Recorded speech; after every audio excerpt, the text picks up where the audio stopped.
2, 1. Okay, testing, 1, 2, testing, 1, 2, 3. This is Ralphie's Jr. on YouTube, bringing you another random show of pointless maundering and meandering. Spleen Squeezins. See if we have any spleens to squeeze. Just ate half a bowl of chili, so I'm pretty sure we're going to have something's going to be under pressure anyway. Yeah.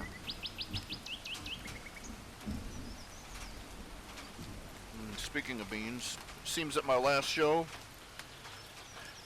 may be banned in some countries. Why? Because I played that stupid Baked Bean Month sound clip. How much of a clench butt do you have to be to be putting up copyright grabs over a recorded joke?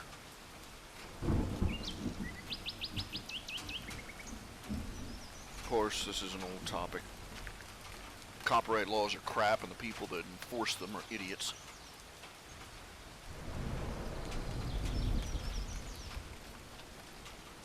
Bad stream.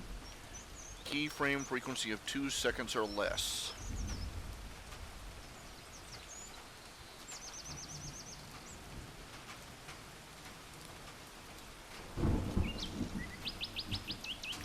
I can't figure out how to set the frame rate.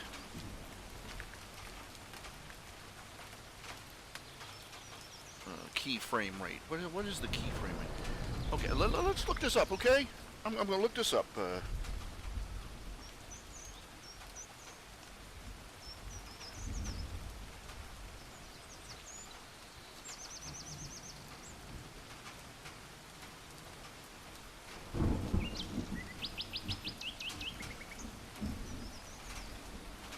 Okay, let's see. Setting keyframe rate in Adobe Flash Media.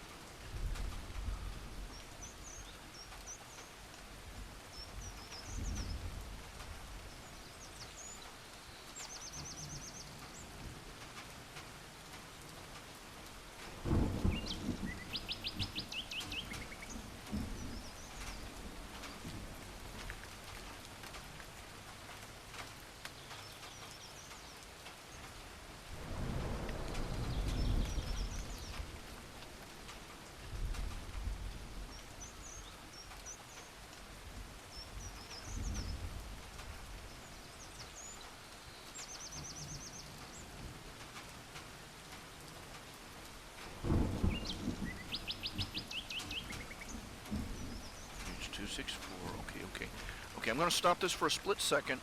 I'll be right back because I want to get this.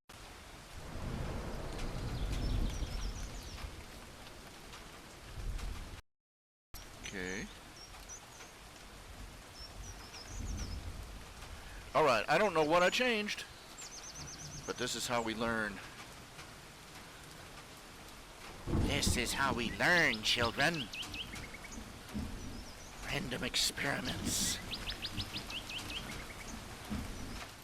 Okay, if you're there, sing out, say howdy. Yo.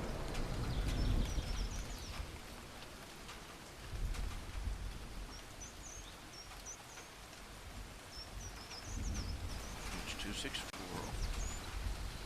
Okay. I have no idea if this is any good or not. Turn that off. Play. Hit live.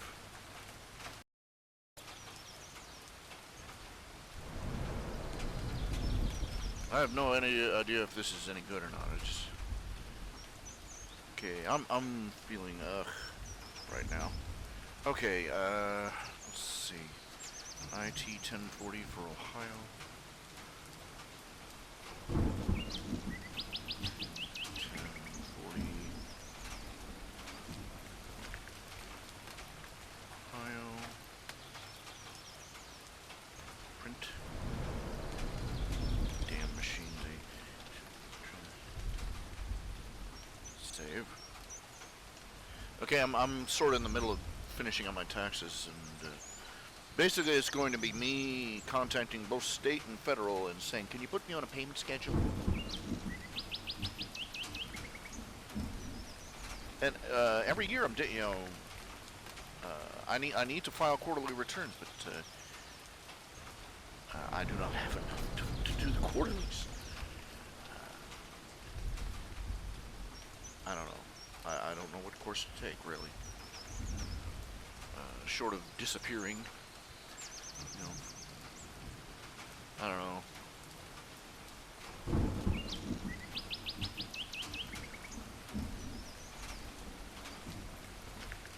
Do not use staples.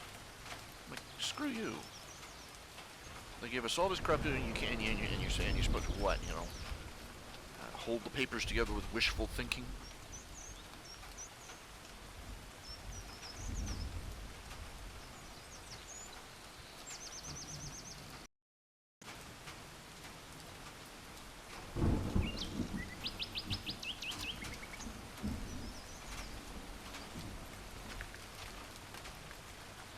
Ah, darn it, it's out of paper again. Stupid thing. It's the all-exciting Tax Day episode.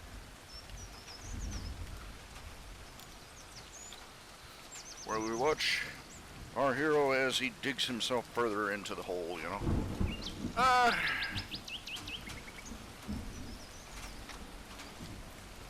Oh, that's the good thing about the eventual collapse of the dollar. I'll be able to pay off all my taxes with a stick of chewing gum.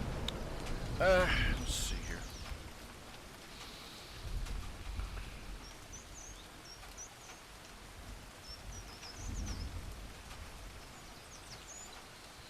Oh, stop. What is it doing? Print. Print. Print.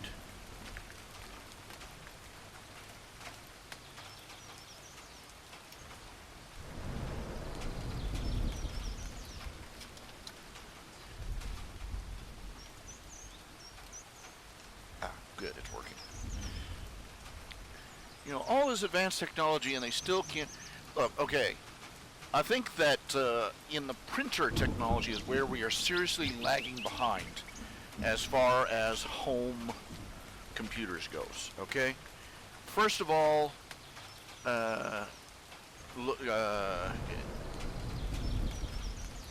most of the printers, you have to get really high-end laser printers that will handle bulk printing, and they really can't do bulk printing.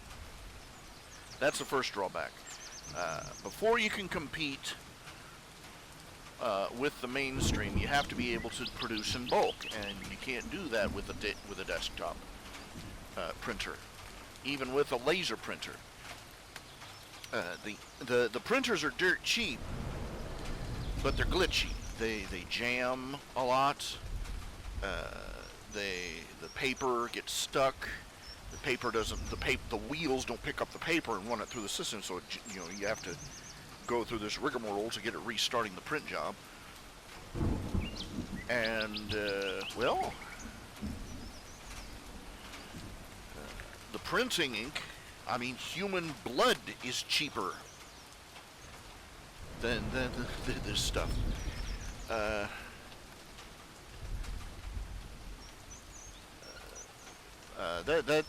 That's several areas right there that they need to work on.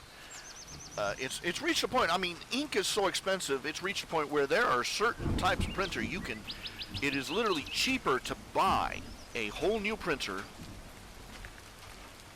with a fresh ink cartridge already in it than to buy a new ink cartridge.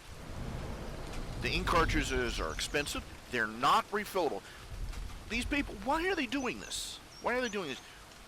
They could do just the exact same thing. What they could do is they could make refillable ink cartridges and just sell the ink. If they're going to sell anything at ridiculously marked up prices, they might as well cut their costs. I mean, because every time they got to print it, make up those little non-refillable cartridges, that's another pain in the butt. You'd think one of them would figure out, one of them would finally go, if we started making a quality product, we could beat all the others, all our competitors. If we just made our ink cartridges refillable, we could beat all our competitors. If we just made the ink cheaper, we could beat all our competitors. If we made these things so that they didn't jam, if we made a quality product and just slightly improved product, we'd have all our competitors over a barrel. But nobody does that. No, it's hand in. They're going to keep doing as terribly as everybody else.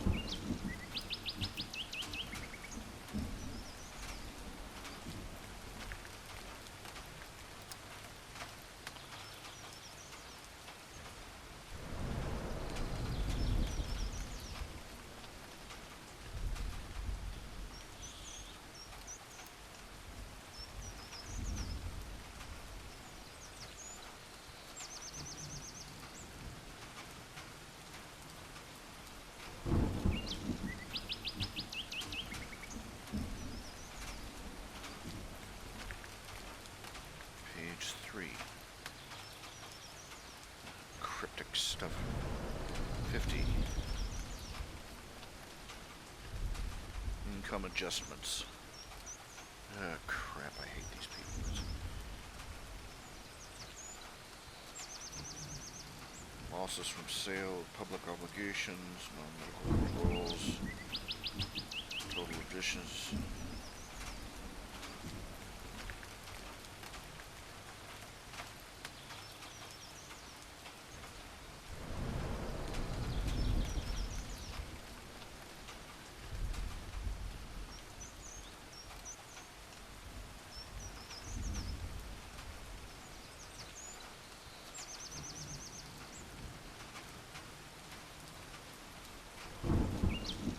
Basically zero. Big old fancy page just to say you ain't got jack squat. Let's see here. Adjustments line 15. Adjusted gross income.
Tax tables on line 5. Oh, jeez.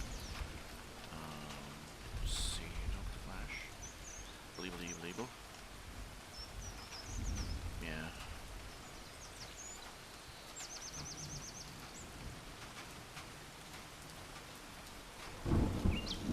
Hey, how y'all doing? Okay, let's see. We've got Lord Firebeard, Riley King, Highland, and Ben Shahar. Welcome aboard. I'm just sort of working on my taxes, finishing up my taxes. Basically, I owe a ton of money. I have no money to pay them with. So I'm going to be applying for another payment schedule. Basically, I'm going to be paying the IRS $100 a month or so forever.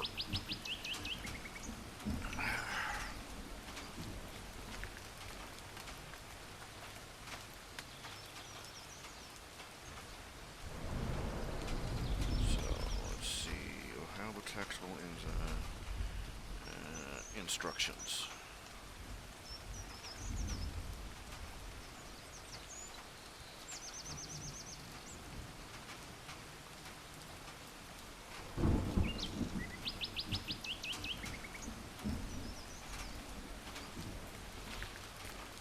Oh, beg your pardon.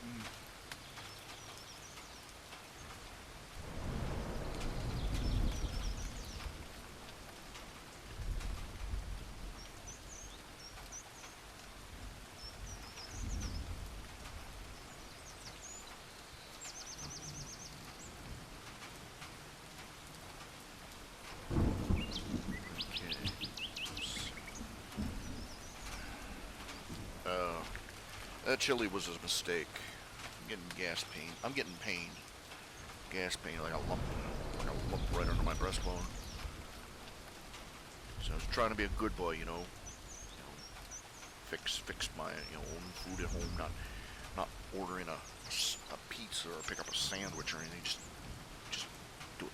Just do it. And it's tasty, but my body is rejecting it.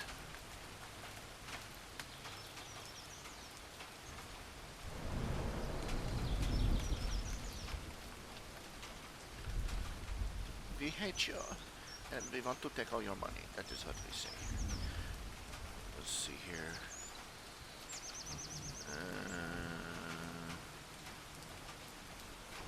Let's see. Page 37 to 43.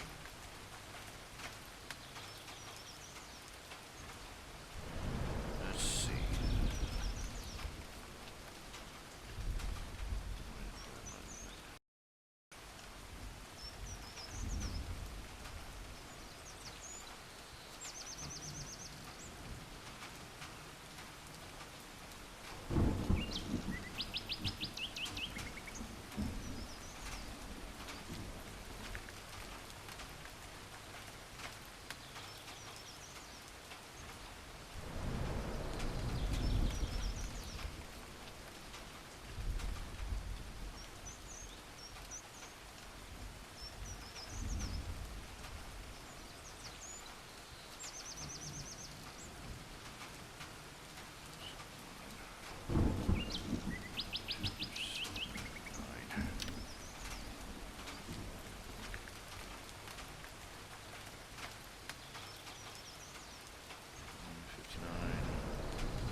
Nope.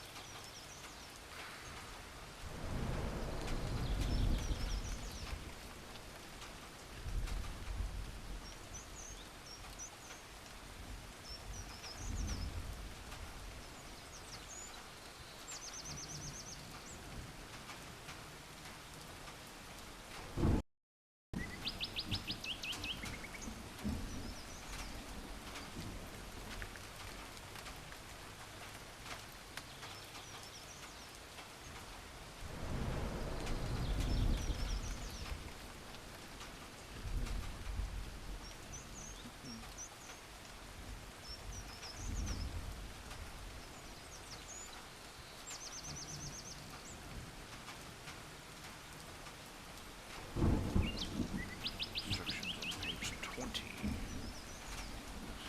Continues on.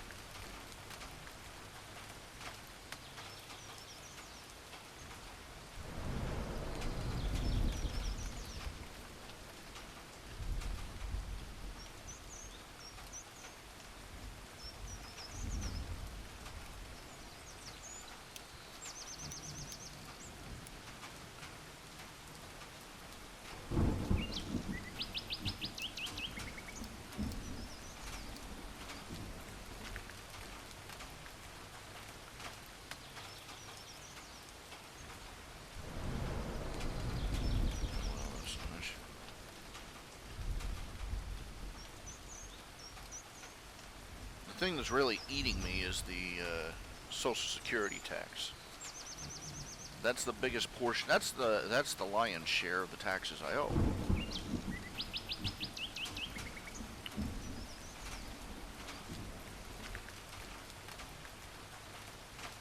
I cannot begin to express how angry it makes me that I am explicitly paying into a Ponzi scheme and know it and cannot. I can't opt out.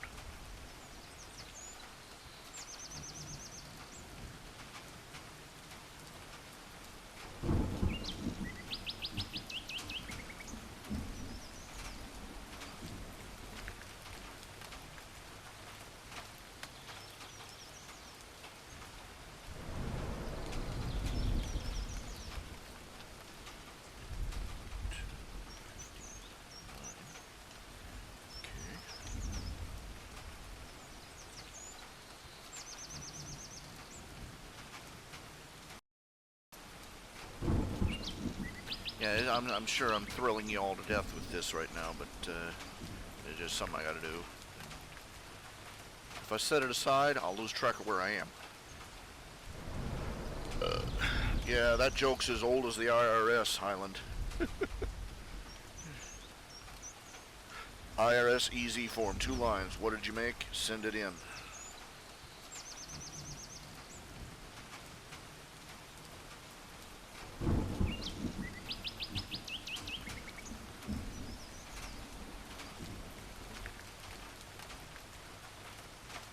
Might be able to pay the state tax.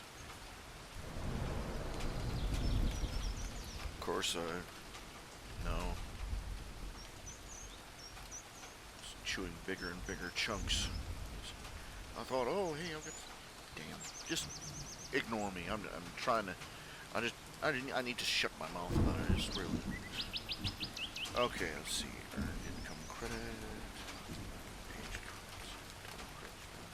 Page 4. Page 4.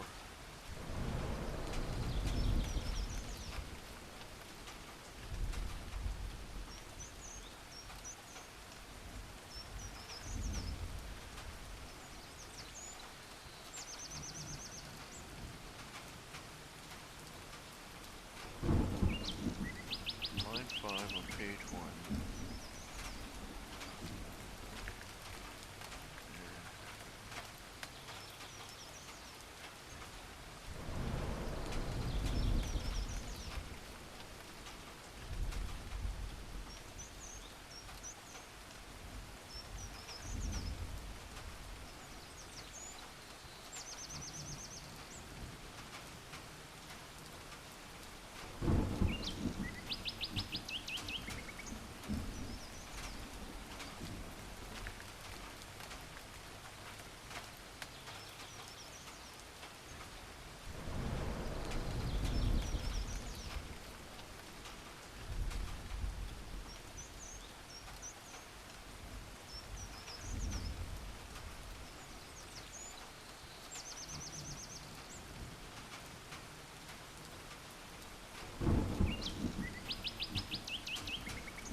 Page 32 of the instructions.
Earned income credits. See the worksheet on page 20 of the instructions. Good grief.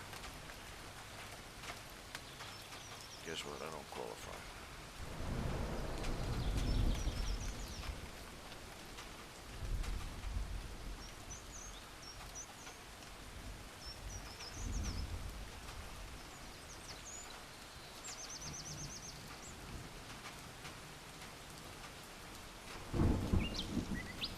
Nope, I don't. Okay, earned income credits.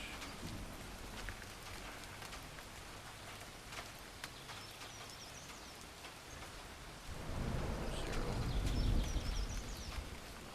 Adoption credit.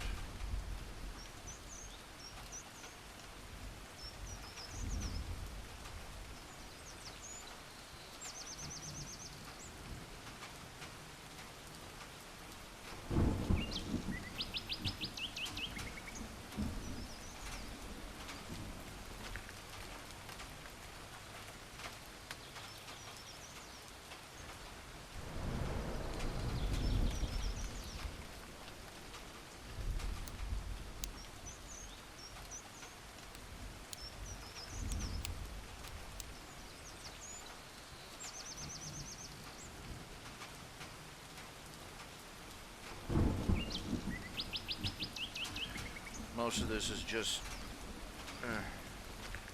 it's pointless.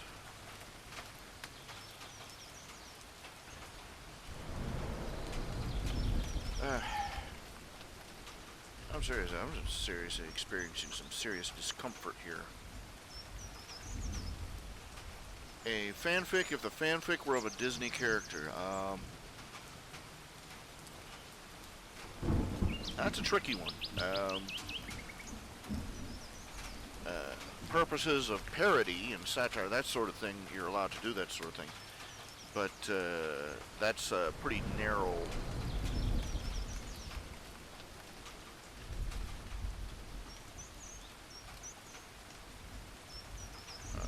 limitation.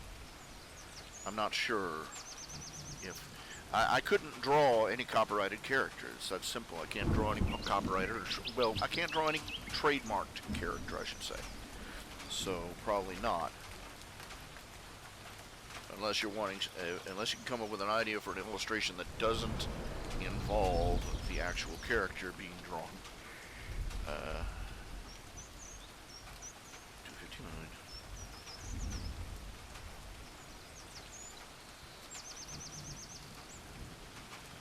Okay, where's that stupid W2 form?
that pretty much takes care of it.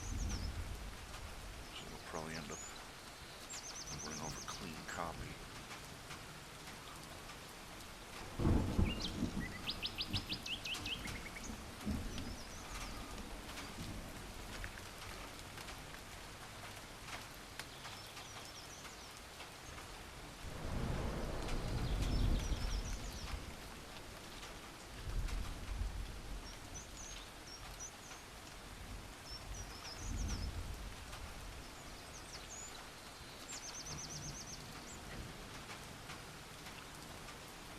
Okay, I may have to do a quick run. It sounds like the guy who was going to mow my lawn is here.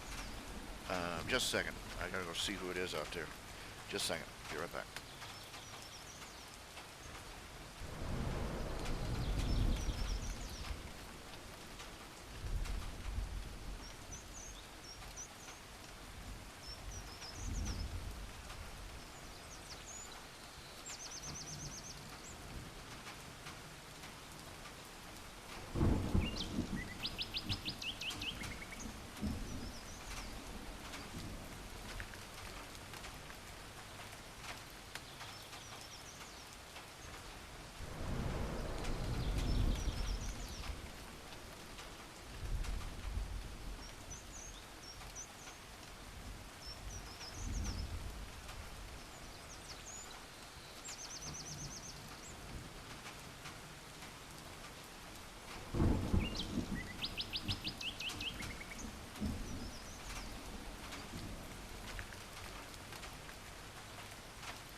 Nope, not the lawnmower guy.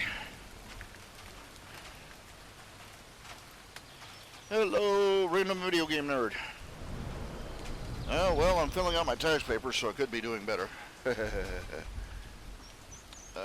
me see here. Let me put this up here. This up here. This. After I get back from the doctor tomorrow, I'll sit down, fill out a clean copy of all these papers, and file a request for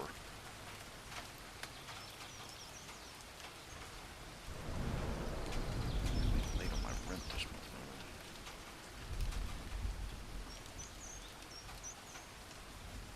month. Ben, that's sort of skimming it, you know, that's sort of skinning close to it.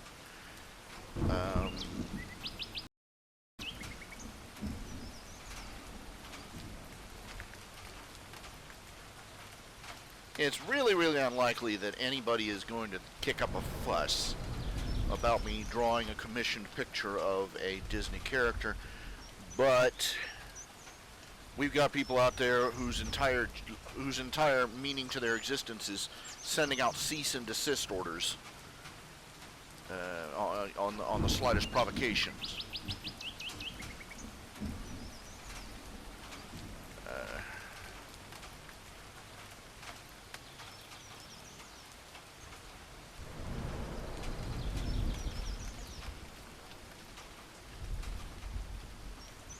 So, I don't know. Tempting fate. I don't know.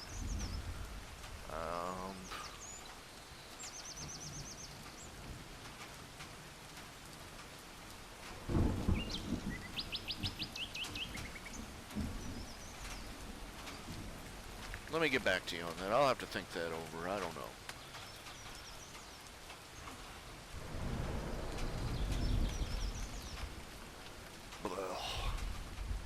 Oh man, I feel awful. See, this is why I eat out so much. This is why I order stuff in so much, because my cooking is, I can make it, I can make food that's technically edible, but the stuff that I'm best at making is the stuff that just hurts me. Made some chili, and it's sitting like a lump of lead right on the top of my gut, and it's, oh man.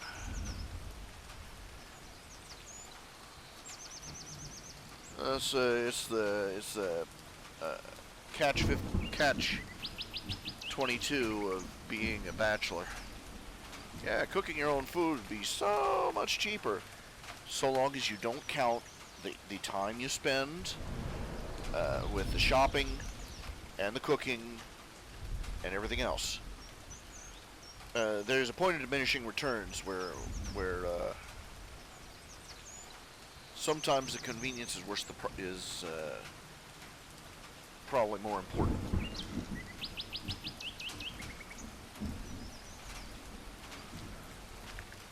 Especially if you have trouble fixing anything that doesn't react on you.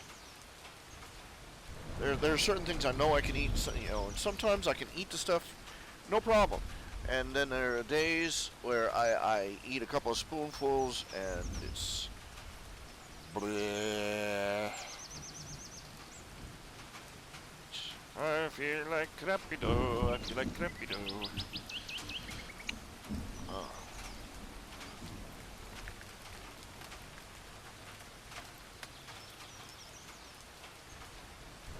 Oh, random video game nerd. Did you random video game nerd? Oh, I'm not sick. I'm just suffering indigestion. I'll probably be better in a few hours, but right now I'm. That's the thing. I order crap from like the pizza place down the road. It doesn't bother me too much. I try and cook my own food. And I don't know, somewhere along the way, I suppose it's just me cutting corners, I suppose. I have no idea why microwaving hamburger and making chili in a microwave. I cook everything thoroughly. First of all, why it should be, I don't know. If I cooked it up in a pot, it'd probably be the same way. Hurts.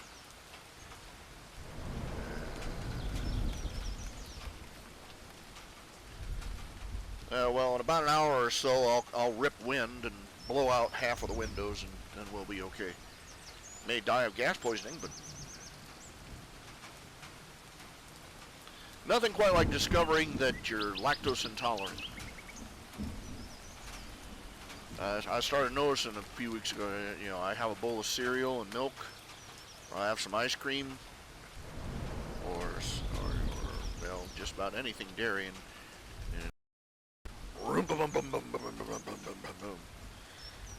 make your bottom burble. Make your butt quack.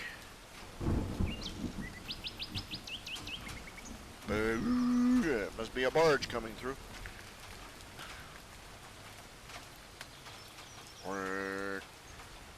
Fog rolling in.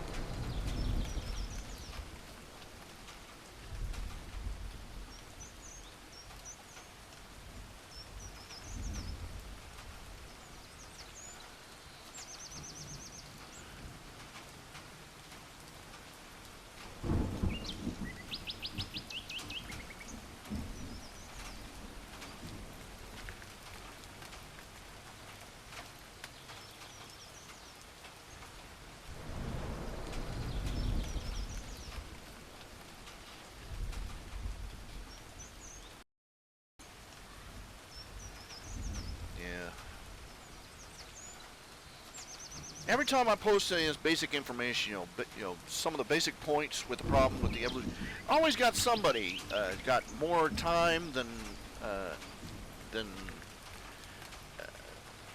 he should, wants to call me up and nitpick. You see, one of the reasons that, okay, First of all, the ultraviolet radiation problem. For those who are just tuning in, on the edge of the probability bomb, they're trying to figure out which planet, what kind of planet their mad scientist is looking for his experiment. One of the problems with evolutionary theory is that they can't agree on what the primordial Earth was like. They used to think, the Earth was, when life first formed, it basically had the same atmosphere it does now, oxygen atmosphere. But it was pointed out that oxygen and water both break down organic molecules faster than they can form. However, an atmosphere without oxygen has no ozone layer. And ultraviolet radiation does the same number.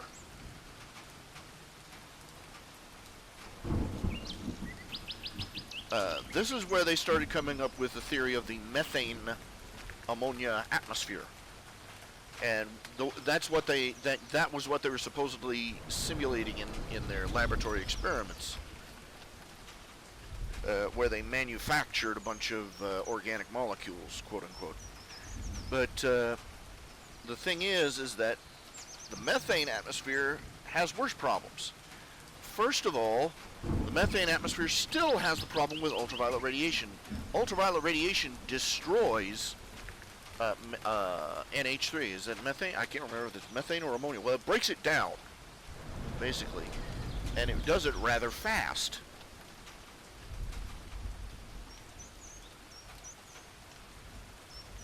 So basically, there wouldn't be a methane ammonia atmosphere long enough.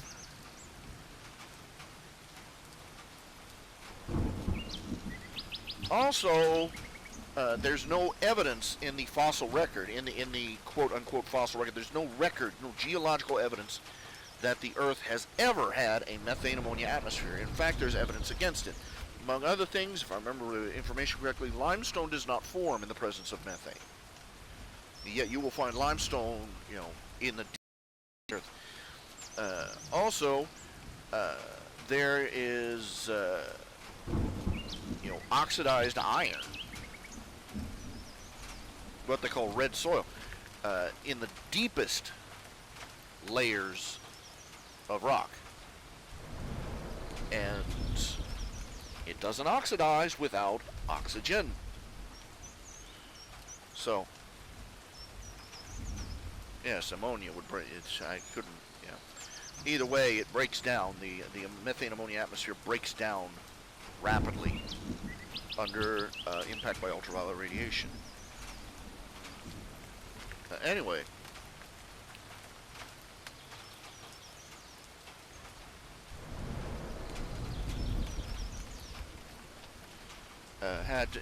this guy has been batting back and forth with me, just nitpicking.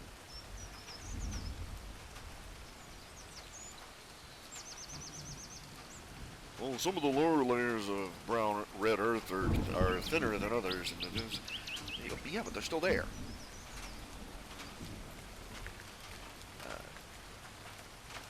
They don't have any evidence for their theories, and the evidence that they do have runs against it.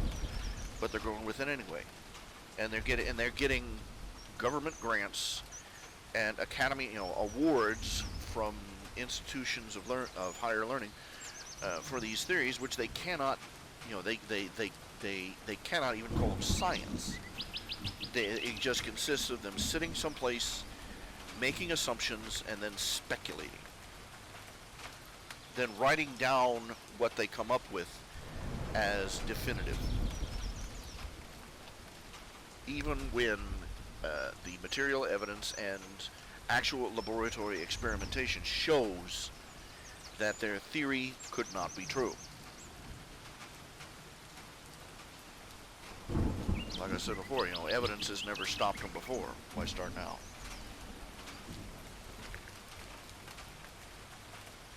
Talking of all the things, the forums on the My Little Pony story I do is, oh, by the way, there's a new chapter up of Cheerilee's class. And for those who missed it, a new chapter has been up for a while of The Rise of Darth Vulcan. I'm sort of on a writing binge, I think. But in The Rise of Darth Vulcan, in one of the recent chapters, now one of the characters is Artful Dodger. Yes, I named him that deliberately. He's basically the right hand of our protagonist, Darth Vulcan. And being a smarmy little kid, let's be honest, he's a street rat, teenage street rat. And just to see what he would do,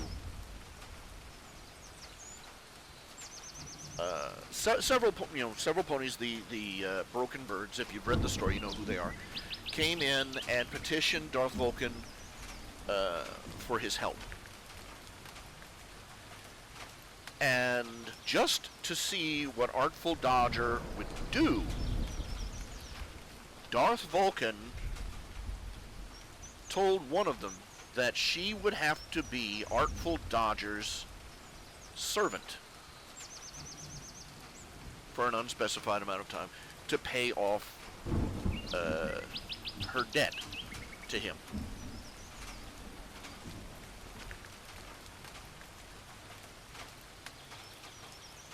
With the usual predictable innuendo. And but when it came down to it, Artful Dodger couldn't bring himself to take advantage of the situation. Even though nobody would have stopped him, even though it was even expected, he couldn't do it because he saw how he tried to get with her, and she froze up and pulled away, and he looked at her face, and all he could do was remember his own mom and how she had bit the bullet and cozied up to sleazy men to try and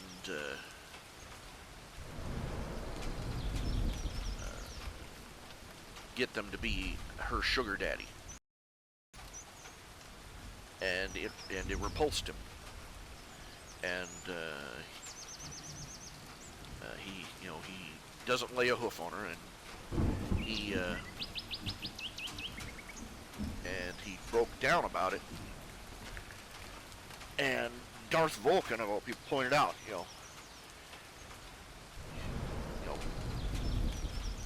he was just despairing because, the usual drama, teenage virgin. And Darth Vulcan pointed out, big frickin' deal.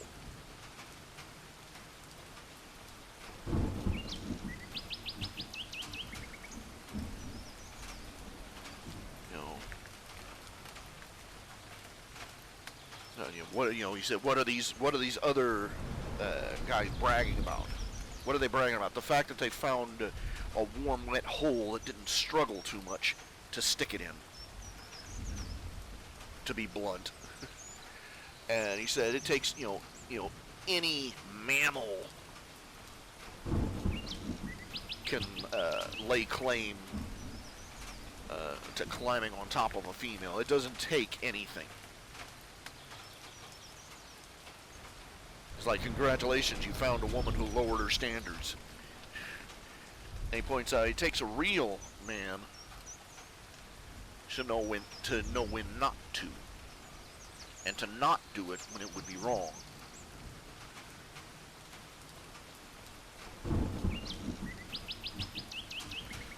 And there were more than, there were a couple of them who just made cute little backhanded remarks about, quote, two virgins telling each other sour grapes.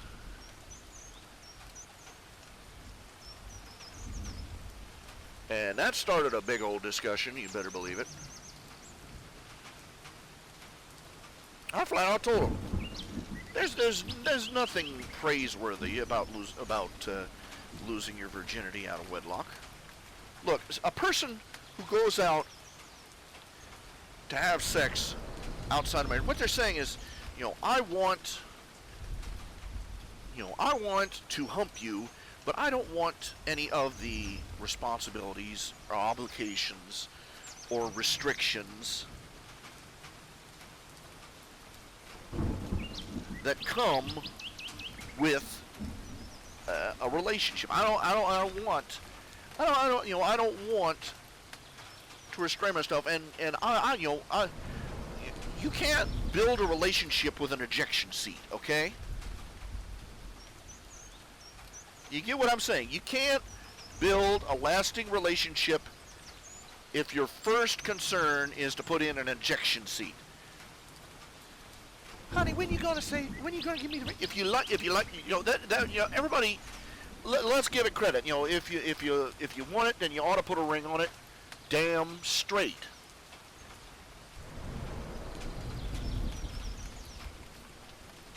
That is an attitude that disappeared from our society, and we're paying the cost.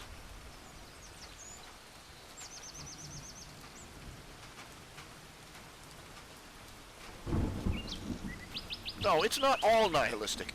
It's just we have been dominated by a minority of people who have placed themselves in positions as power brokers and gatekeepers. Let's put it this way: everybody is terrified of the homosexual agenda. They're scared to death. We've got people out there who are terrified to deny a gay person's request to bake a cake. That's crazy. Because the homosexual movement will come in and rip out and destroy everything they have, and yet these people make up less than 5% of the entire population of the world.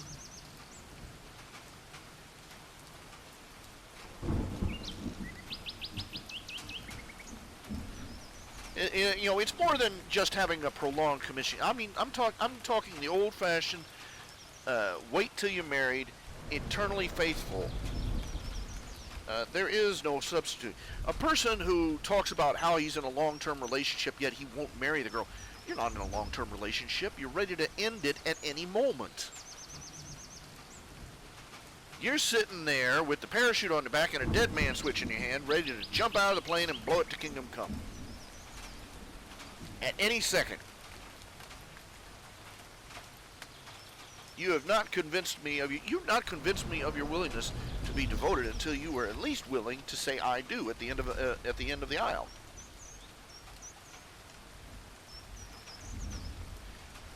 And I said all this, and everybody, oh, you can't say that sort of thing. People need to decide for themselves. Yeah, people have been deciding for themselves. They've been deciding wrong.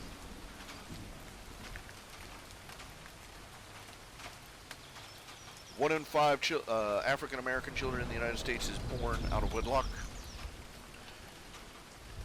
1 in 3 pregnancies in America ends in an abortion.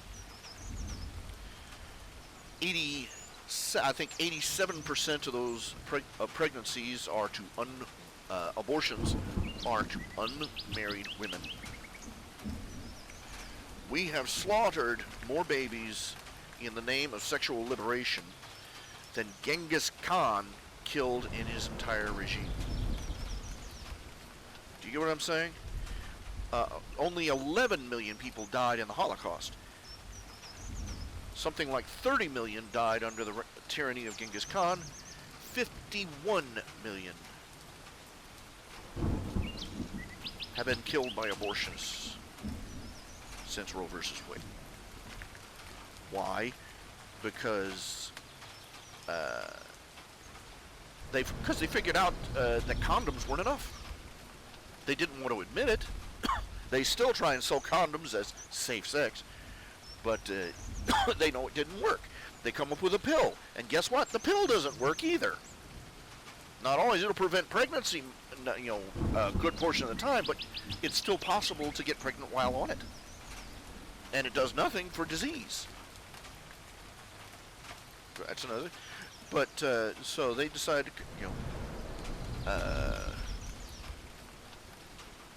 they legalized abortion. Cover your eyes and avert your eyes while you yank a baby out of its womb and kill it. Because the woman that brought it into the world is so selfish.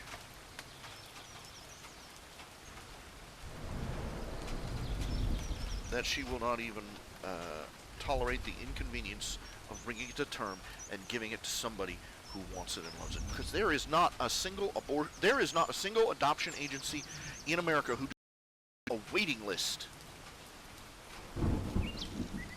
We've had better options all along. We just didn't want them. They weren't easy enough.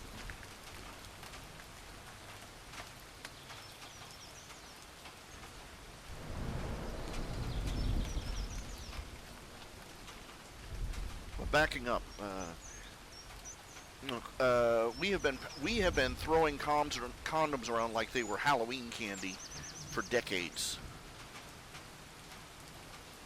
The pregnancy and venereal disease rate has gone nowhere but up.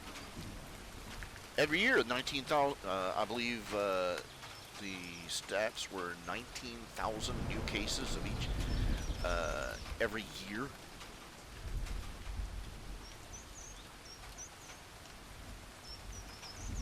Now think about it. You got to realize, for instance, syphilis, gonorrhea, the clap, whatever. That virus, that bacteria, that disease is not just hiding in your dick. Okay? The sores from these diseases can spread over your entire groin. They can sprout up anywhere, in fact. Syphilis, gonorrhea, herpes. But we are telling kids with a straight face, if you wear these couple of square inches of mass-produced, substandard latex over your dick before you rub your sweaty, pimply, sore-covered body up against somebody else, you'll both be safe.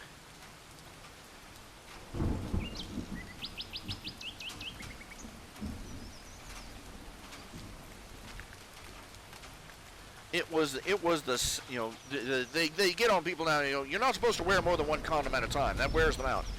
They were the ones who told people originally to do that. Well, if you want to be extra safe for this, and this type of sexual intercourse, you should really wear 2 condoms at the same time. And then this started killing people, and then they turn around and say, oh, you see, people, you've been misusing it. I love that excuse. They try and claim a 2% failure rate for condoms. No, I remember in the day, I used to work in a pharmacy. It was printed right on the package, 15%. That's about 1 in 7 to 1 in 6. And that's just for pregnancy.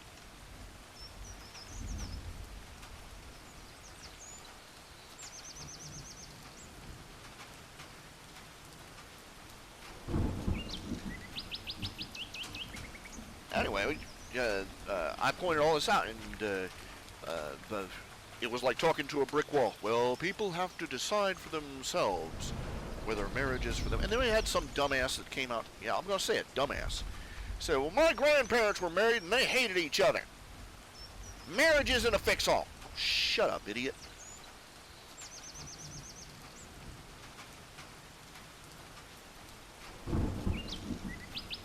Your grandparents hated each other so bad, the problem wasn't with marriage.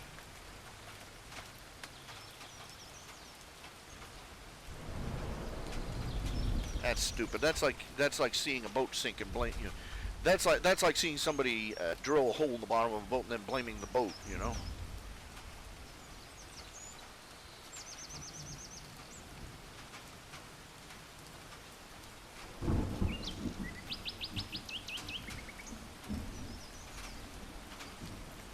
And it's a little surprised that people are so averse to marriage. Consider what we've done to it.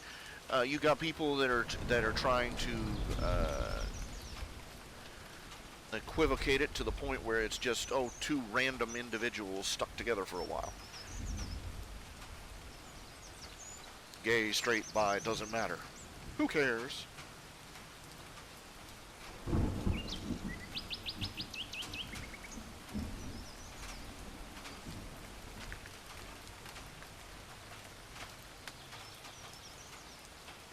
We live in a society that's made marriage, legally speaking, they've made marriage a horrible deal for men.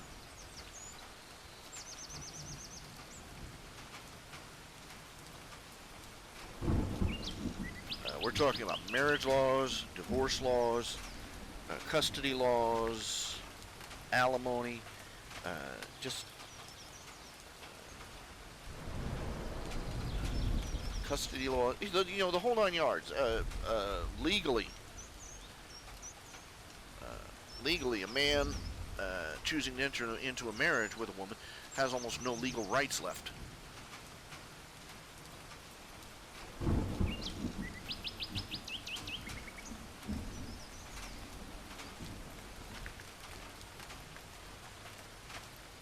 I've described people I've known personally, men who are literally destroyed by their wives, and the courts helped them do it. Men are second-class citizens in this society, and if you think otherwise, see what happens if a woman hauls off and punches you in the face. People will literally come out and help her punch you in the face because they'll think that you're attacking her. Of course, marriage requires work. You know, I looked at him as this dumb talking about how his grandparents had such a rotten marriage. You think their lives would have been better if they had not gotten married and still shacked up?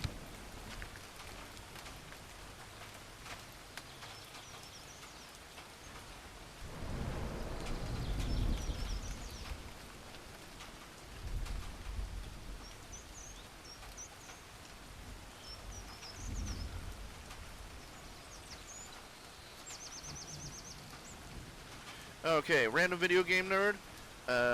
Quentin Space Ranger, the main Quentin, yeah. It's basically sitting idle right now while I'm working on the probability bomb.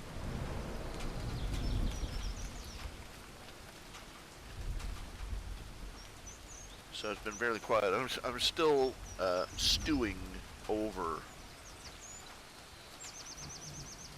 ideas for the next page or so for that.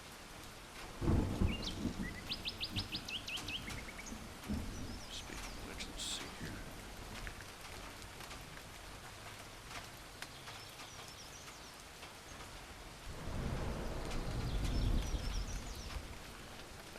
There it is, the old familiar gut gurgle. It's bad when you can feel little air bubbles moving around inside your intestines. Ooh. Of course, marriage requires work. That's why this is why God commanded husbands to love their wives and wives to love their husbands.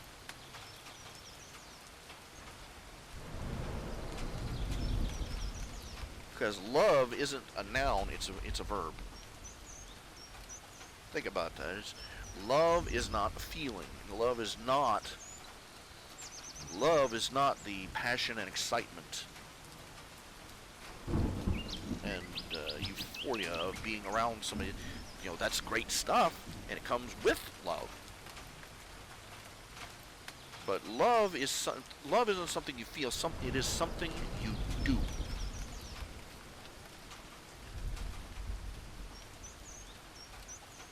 means you get up every morning and say, you look at somebody and say, this person is important to me and I'm going to act accordingly.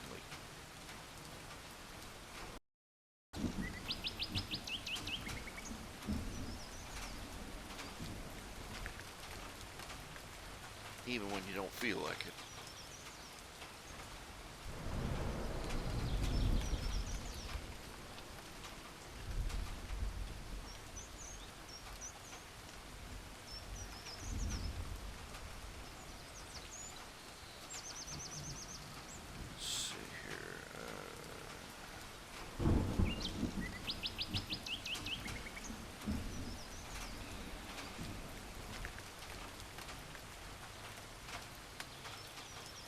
Let's see.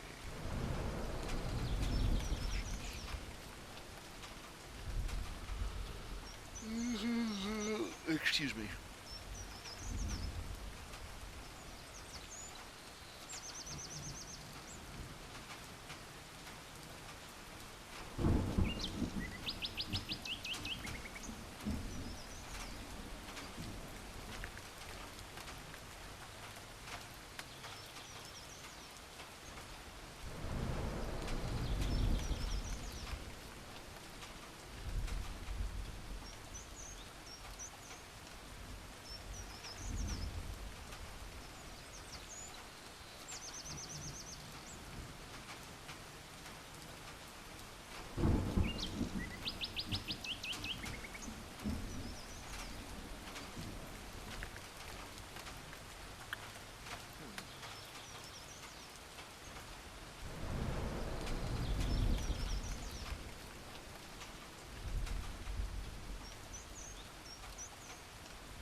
Oh my.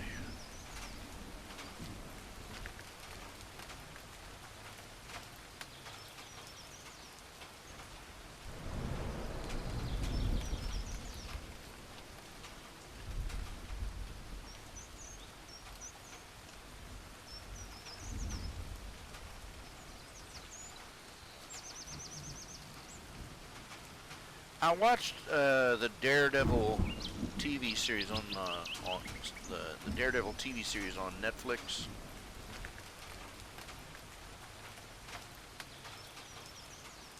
Not bad, not bad, but I still got a beef. I still got a beef. Okay, cause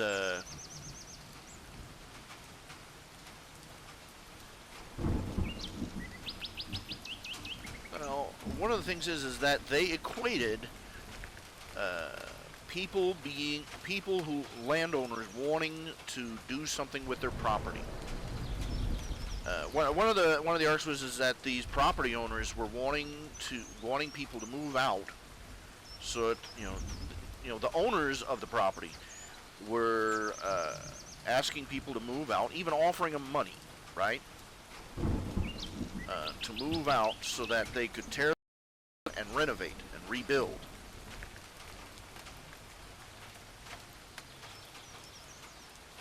But these people refused.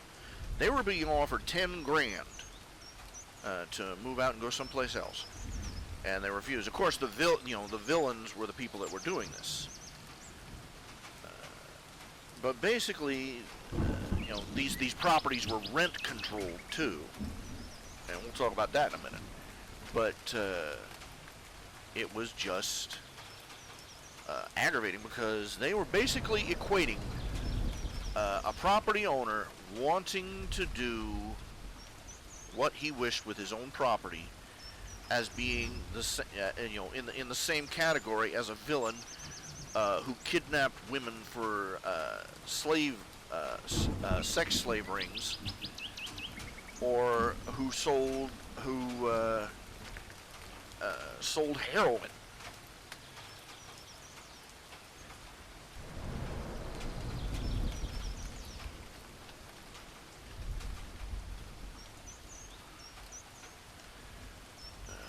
This is just flat wrong. This is precisely why New York City does not have any affordable housing. Is precisely because of rent control. You see, you have these people. They will not allow them to their own property. That's the worst form of tyranny. Taking somebody and telling them that they are not permitted to do what they wish with what is theirs. Don't fool yourself. If somebody can come in and tell you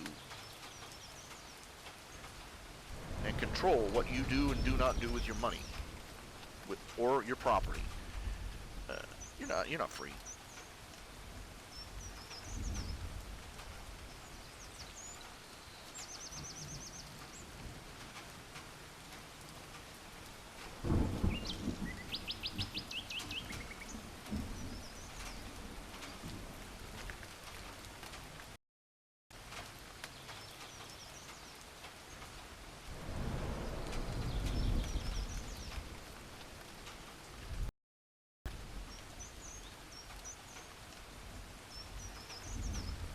They own you.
Okay, let's address the issue of rent control. It's basically where the government comes in and says you cannot raise the rent above a certain level. Price ceilings, price floors are always the same result, no matter what it is that you're controlling. But anyway, they come at the landowners, the landlords. You're not allowed to raise your rent. What? They apparently think that they're going to go out and tell the rest of the universe the same thing. You're not allowed to raise your costs anymore. What happens? The people that own the property have a choice. They can either, when the cost of maintaining the property flies past what they're bringing in, what can they do? They can either keep it open at a loss, let it rot away into a slum, or they can throw everybody out and board it up and leave it standing. They've got millions of square foot buildings, that they can't rent out because, first of all, they can't afford to repair the place or get it up to code for what they're allowed to take in rent.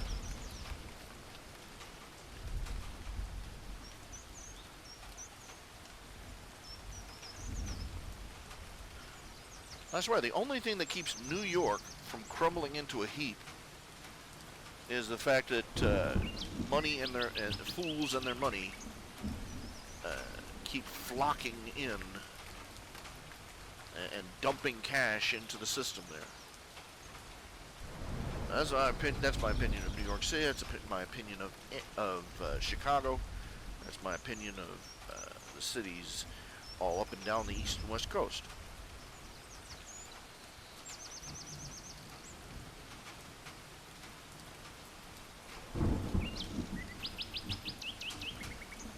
Because they do the same thing everywhere. If they would just take their boots off the neck of the landowners and the businessmen in those cities, if they would take the boot off the necks of the people, they would thrive in incredible ways. I mean, Hong Kong, look at Hong Kong. Hong Kong became such a massive economic powerhouse because it was separated from communist China. It was run by the British, and the British were almost entirely hands-off. There was almost no regulation. Anybody could walk into Hong Kong, start up, get a business license, and start up a business. In fact, there was one news reporter. That's what he did for one of his shows. He went in, he just walked in and got a license, went out and started selling frisbees with the news station logo. He didn't do very well, but he said that's part of the game. That's part of economics, supply and demand. Everywhere socialists take over, they call themselves liberals or Democrats and everything but what they are. Everywhere the collectivists and socialists, communists, and Marxists take over, they immediately try to defy the laws of supply and demand. They force people to raise or lower their prices based on whatever abstract ideology they're following, and businesses crumble, jobs are lost, and entire cities and communities fall into ruin.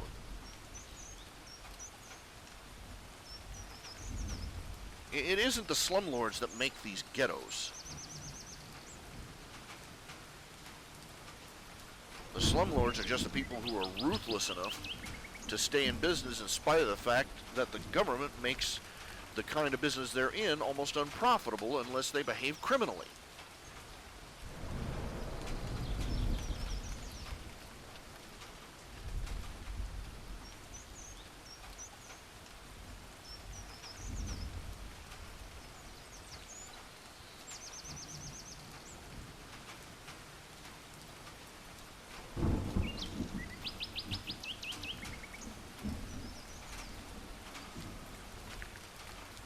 We were a free nation once.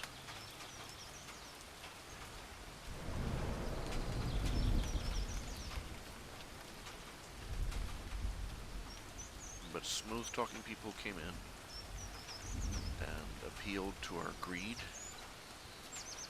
our spite and envy of those more successful than ourselves, to our ignorance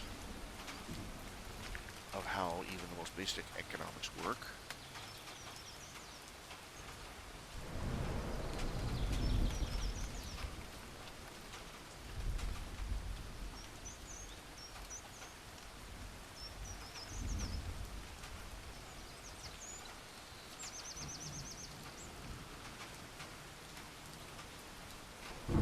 To our spite and envy, our resentment of anyone who has more than us,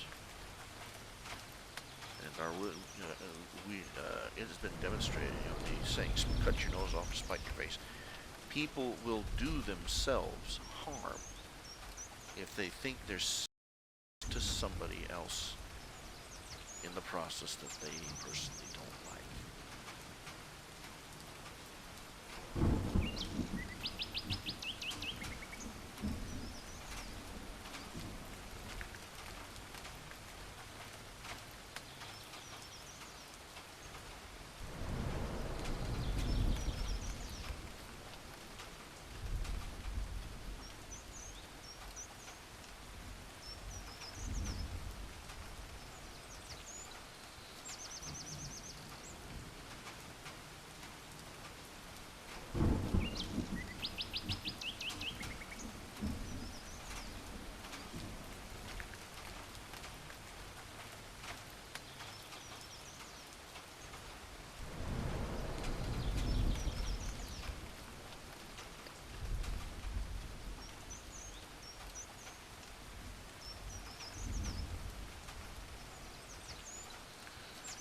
I found that talking to the younger generation, trying to get them to see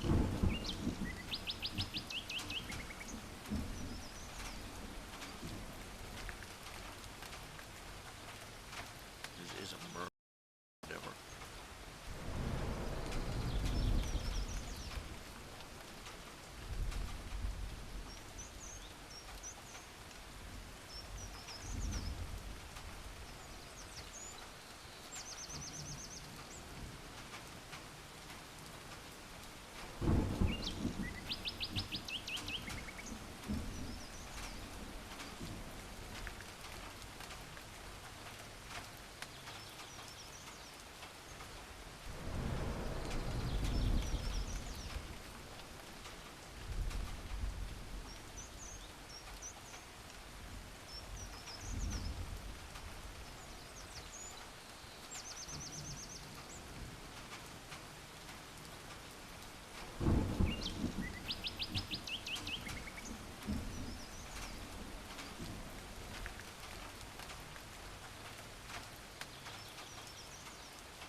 Something else I wanted to look up here real quick. One of the things I've been saying is that I've been advocating for a long time home preparation for emergencies, for shortages, power outages, supply failure, when infrastructure failure, basically. One of the things I've been needing to do is get some proper water storage. Buying up jugs and jugs of water at the stores, not so great.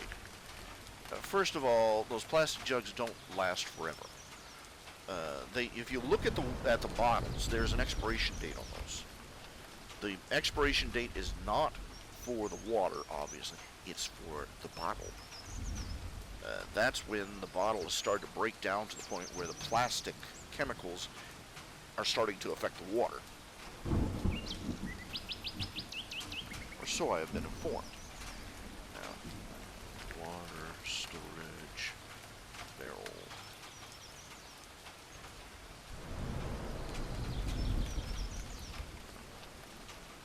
Water storage. I want to get a nice $49.95.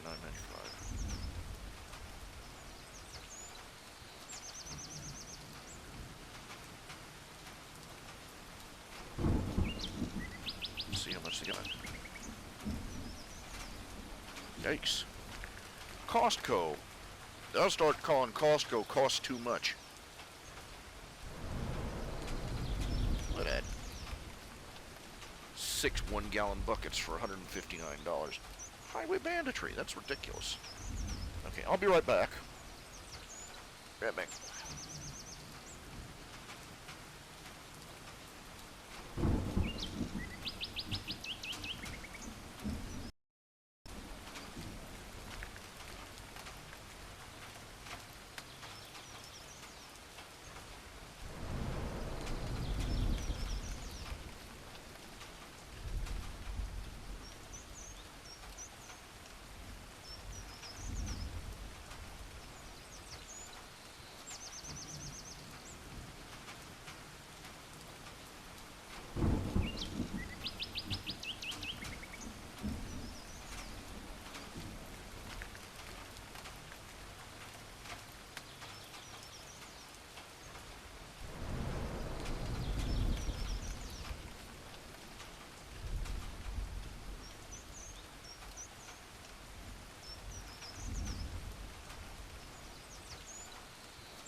As I was showing last show, you can get a year's supply of basic food staples. Now we're talking basic: beans, rice, wheat, corn, wheat meal, corn, flour, cornmeal, so on and so forth. Bouillon, and the buckets to store it in. The airtight buckets to store it in, and the dehydrator packets to keep it dry and safe. All for $300. So you think about it, you can get enough food to last 4 people a year. Basic necessity nutrition for $300. Of course, it's not exactly going to be the greatest tasting stuff.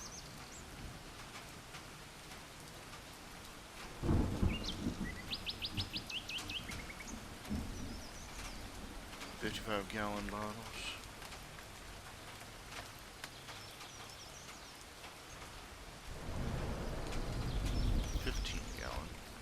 These are pretty expensive, actually. Kind of expensive. I'd go with these blueberries. I understand they don't, they have, they're resistant to breaking down in sunlight, among other things. Let's see, water storage barrels, 15-gallon, 20-gallon, 55 gallons for $49. There you go. Water not included.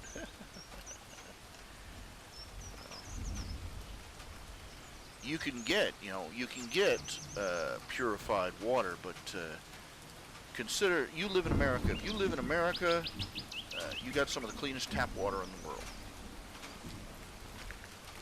In fact, most of the bottled water you drink is water. Seriously. Stored properly.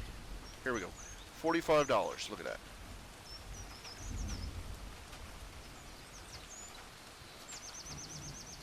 $45 for 30 gallons. $49. $50 for 55 gallons.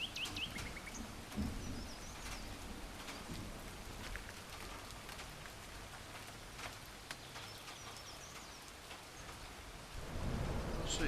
These are good prices right here. SOS Survival Products. www.sosproducts.com.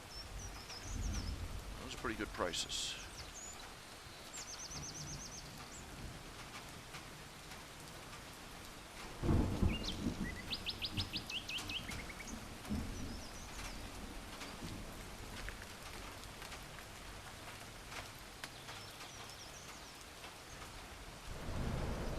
Glad to see that these sites are so popular. I'm glad to know that there's so many people out there who are preparing.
I'm gonna order one of these soon.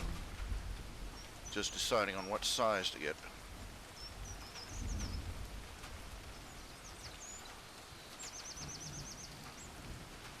My instinct is get the biggest size. once it's full up, is it going to be easy to handle? What am I going to do with it if I have to move it? One of these little water pumps or a siphon might be a good idea too.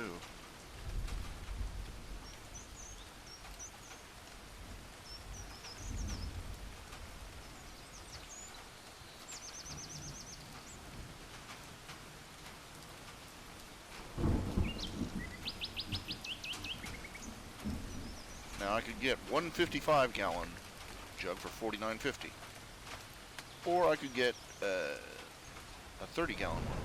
That's price per gallon that it'll hold. $1 a gallon, just under $1 a gallon there.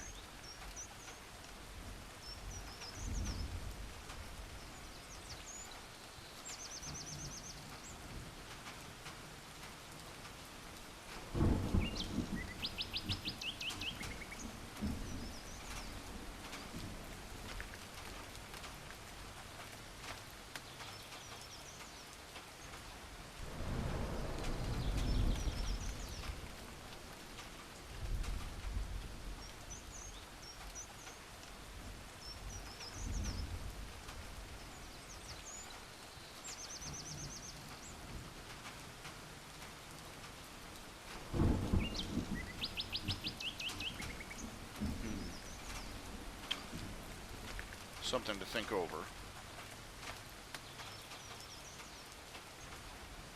Because water is one of those things that goes out real quick. You get flooded around here, water is suddenly unusable.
I wish I could figure out how to make a bridge between two bubbles. I can figure that out.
Okay.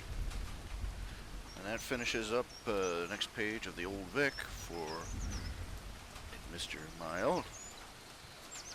Okay. Attach file. Save commissions.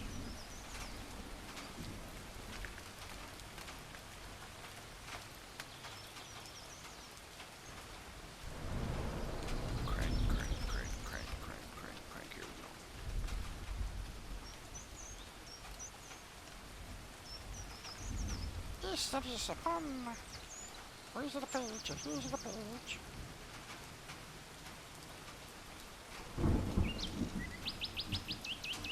Open. And then we send.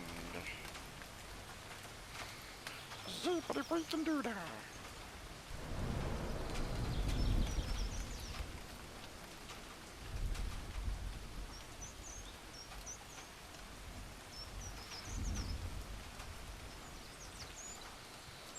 Okie dokie.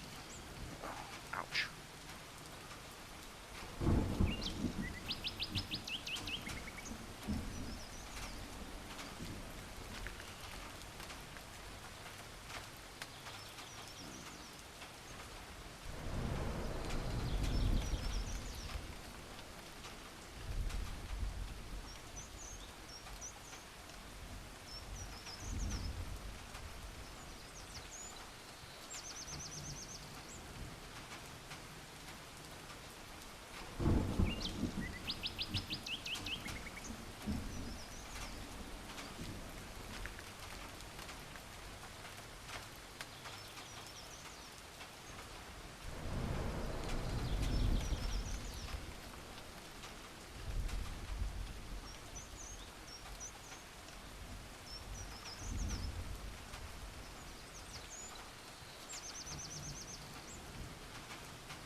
All right, let's see here.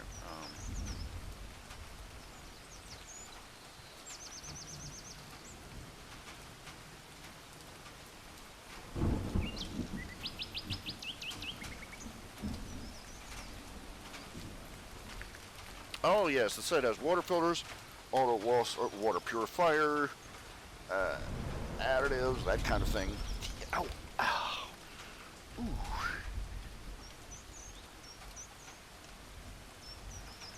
Sort of squish my toes right there. Kind of painful. Anyway. Oh my. This gas bubble's still sitting.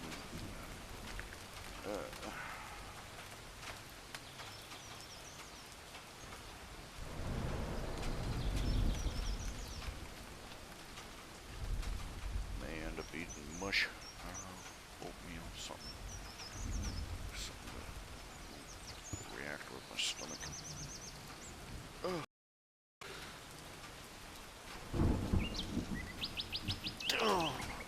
I'm sorry, I'm a little run down at the moment.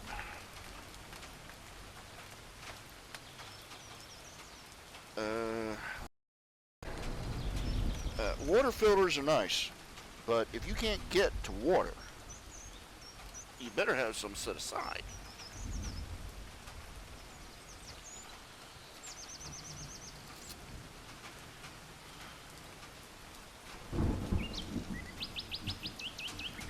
Most publicly accessible sources of water, even a good water filter and water purifier isn't going to do a good job during, for instance, a flood when the river running out back behind your house has been contaminated.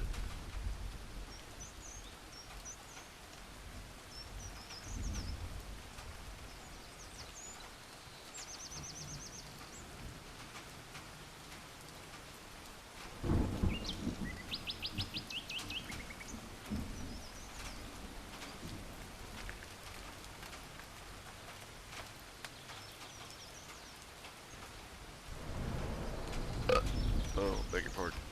Oh.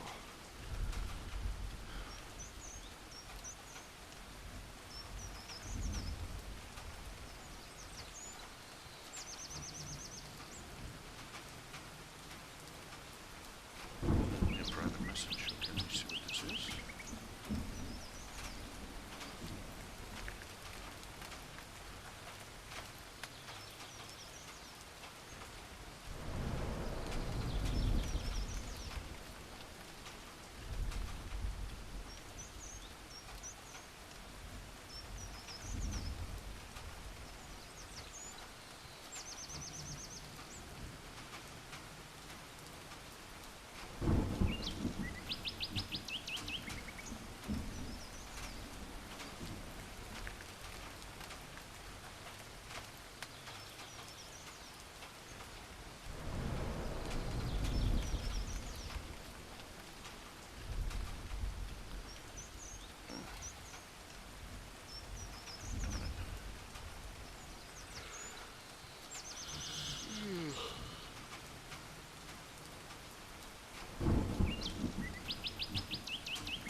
think I'm going to go ahead and order one of these.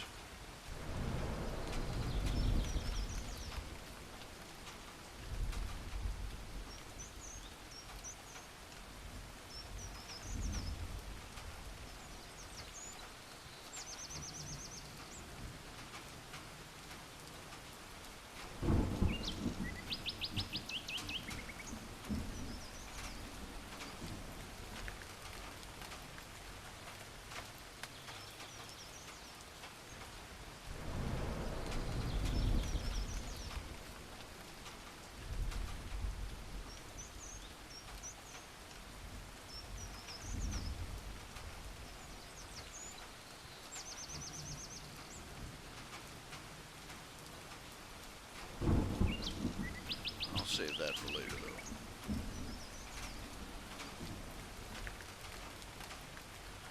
Let's see, do we have any questions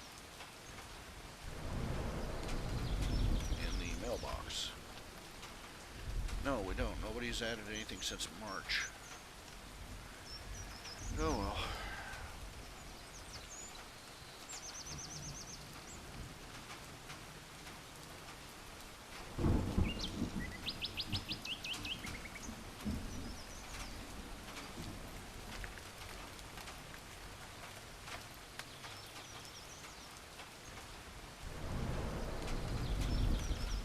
I've got an entire fanfiction section here I haven't even seen. I've tried to stay away from it. I'm too meddly. You know, people start doing this kind of stuff. Don't.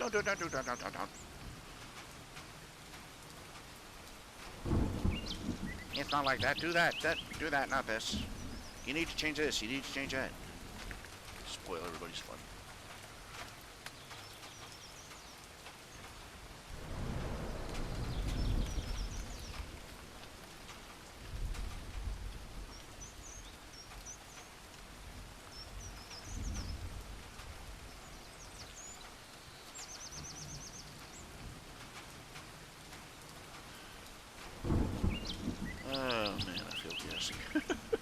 I really do. I feel blur.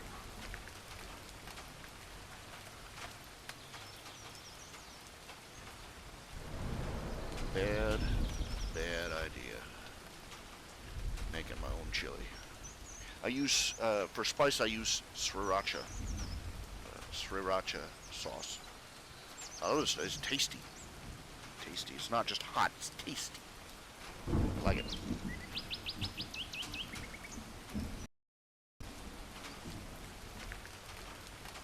I love the story about it too. The guy who invented, he's one of the he was one of the boat people from Vietnam.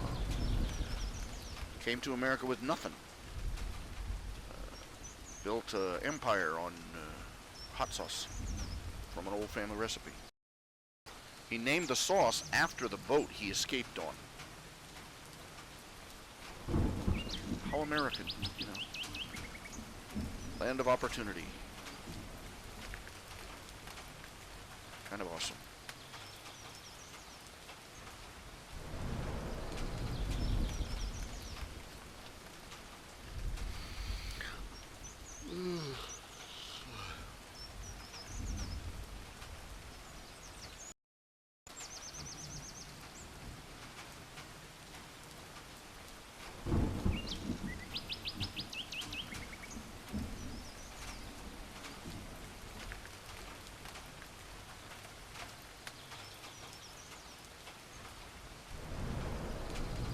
You know,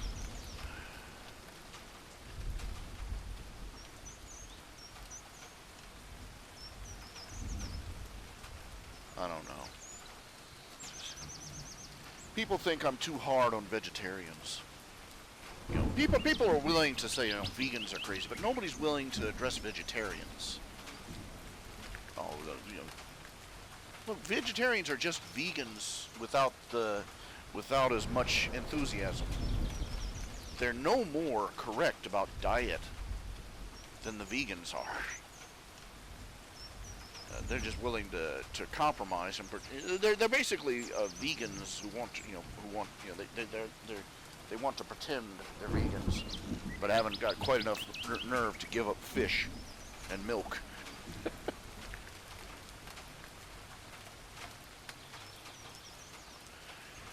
There are certain reasons to be vegetarian, just the same as there are reasons to exclude dairy from your diet.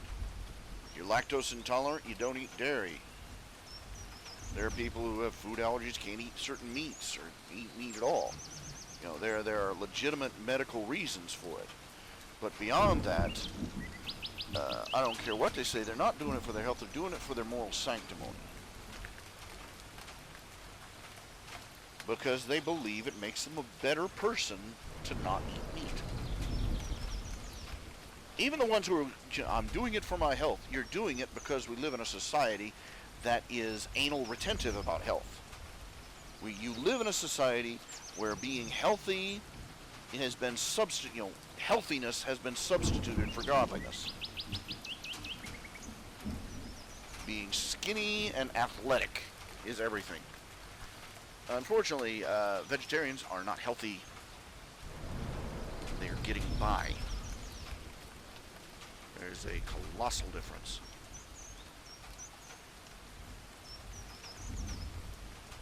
If you are on a diet where a doctor has to caution you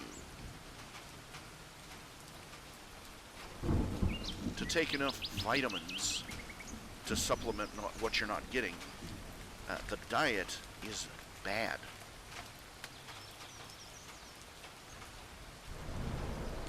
You should get your food nutritions from your food.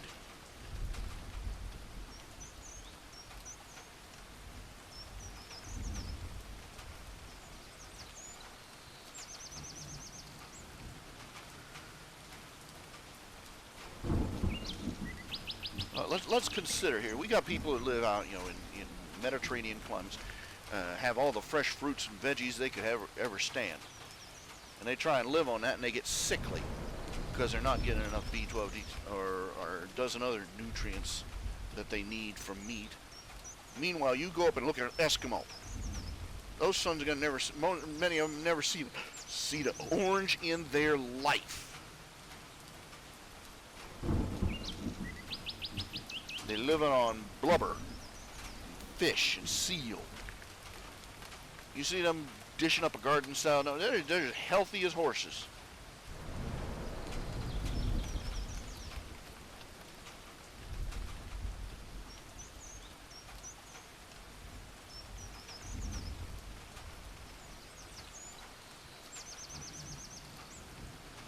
That just shows you, it underlines the fact that you can do without rabbit food. You can do without the vegetarian's rabbit food better than you can do without meat. You'll smell like well blubber, but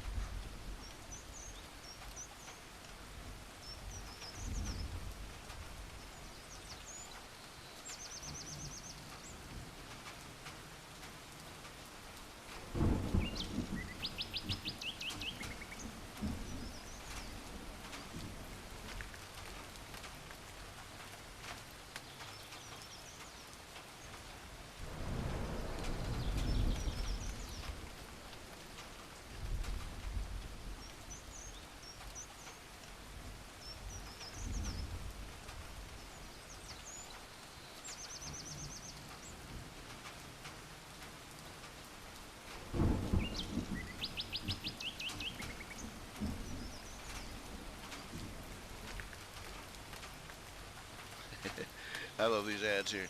NyQuil, slip into a nice coma for a few hours. Sharpie, instantly turns the passed out person into cancer. You know you are breaking the law if you sell a Sharpie, if you give or sell a Sharpie to somebody underage in many towns and states. That's crazy. That's how crazy our laws are. It is a so-called anti-vandalism law. They made it against the law for a kid to buy a marker.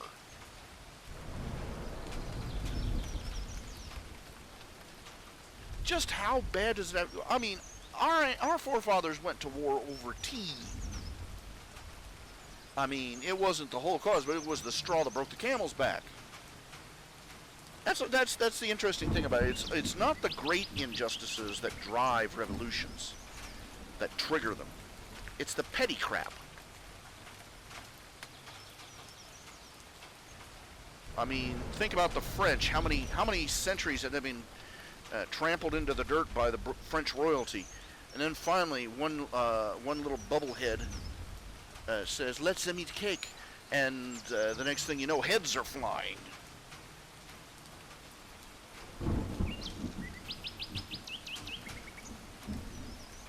American Revolution, Tea Party. There you go.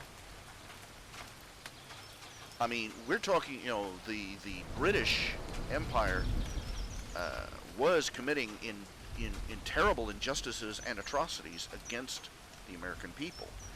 Now you understand that the people. It's dry reading, listening to the reading of the Declaration of Independence, because we do not understand what they were writing about.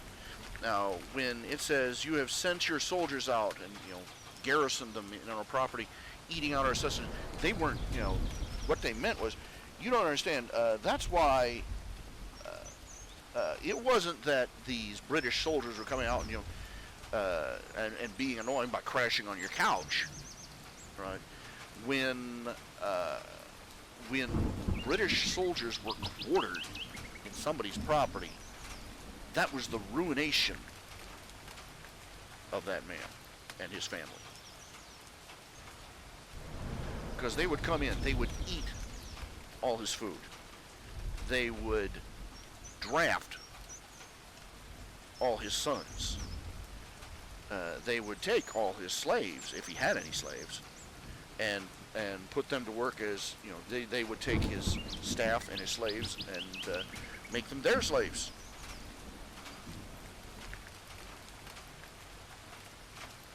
They would take his daughters and use them. And yes, just the way you think I mean.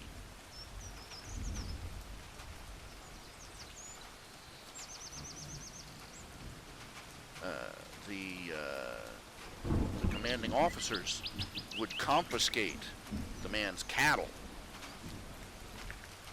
Literally, his horses and cattle, they'd walk off.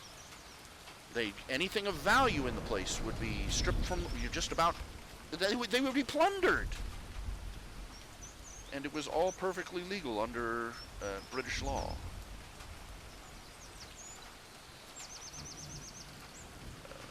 Robbery, rape, conscription to die on a battlefield. The injustices that the British inflicted upon the American colonists were monstrous. But it was that damn tea tax that finally made everybody flip their lids.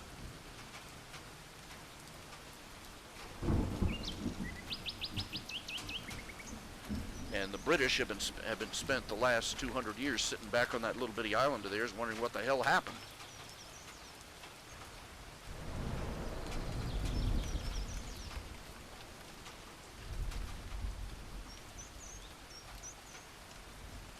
It's the small things, the small injustices.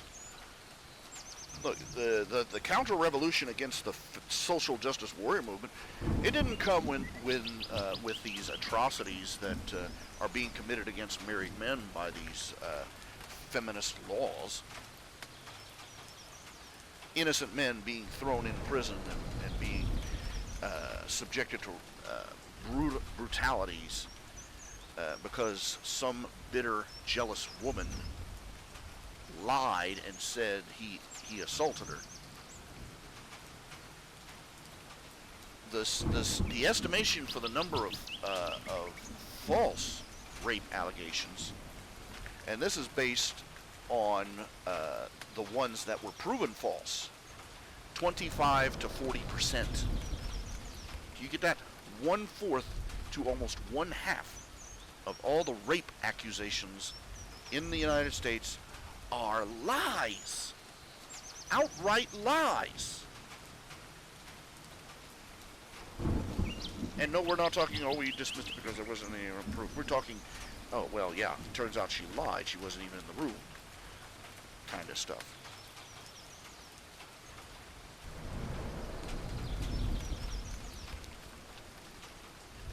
It's not the injustices being afflicted against men in the divorce courts, where he can find out too late that his wife is a skank.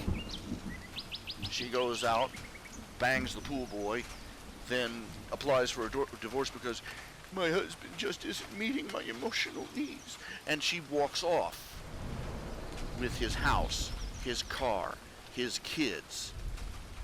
His kids. That used to be the deal. That used to be the social contract of marriage.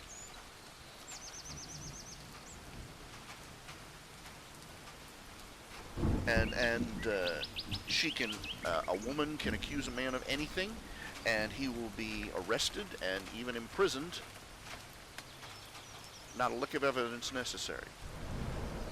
It's not those injustices that finally have fired people up against feminists. It was that last straw when they finally demonstrated how batshit insane they are and how absolutely impossible they are to please. When they started flipping their pointy-headed little lids and going after gamers of all people. Not to feed too much into a stereotype, but there is a group of guys who have just basically retreated from the field. We're not talking, gamers are just guys that, they are not out there womanizing or misogynizing or promoting the patriarchy. They're just sitting at home playing games and eating pizza and drinking Mountain Dew, and they just say, heck with it. I'll stick to my digital boobies. They're not attached to crazy. And the women realized that there was a group of men that wasn't paying attention to them. And so Anita Sarkeesian and Zoe Quinn saddled up, and the 5,000 bitch brigade rode in to the rescue of women everywhere to save them from people who weren't even bothering them.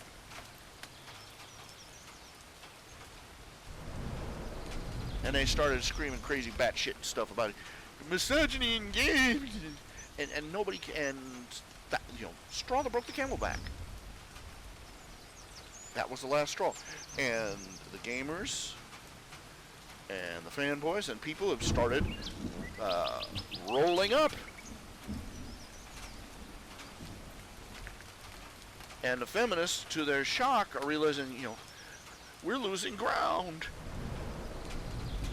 It's the little things that start revolutions. I am looking at the countless injustices inflicted on people, on the American people, in the name of their government, by their government. We are being plundered by our government and the banking system. We are being reserve routinely. Our taxation level alone is higher than the worst off medieval peasant ever supported.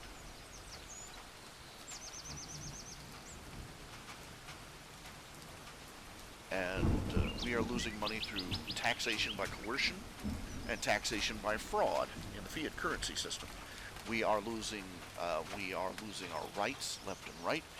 People are being thrown in jail. You would figure that Waco or Ruby Ridge would be the rallying cry. No, it's probably going to be some stupid peckerwood in some state that tries to pass a law against butterfat or against crayons in school or some other piddly little meddling. That's the thing, they can't leave well enough alone. Leftists cannot leave anything alone.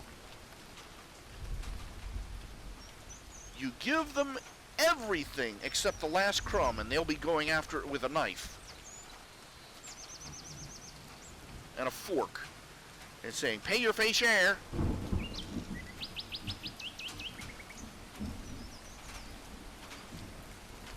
It's not enough for them to have everything. They have to take everything else too.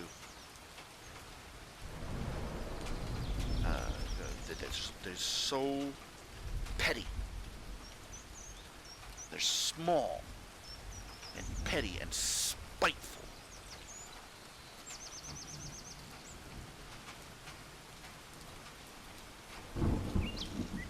What kind of a man sits down in an office, in a mayoral office, and says that he is going to outlaw a large soda? That he is going. What kind of man sends police out to beat a man unconscious in the street for selling cigarettes?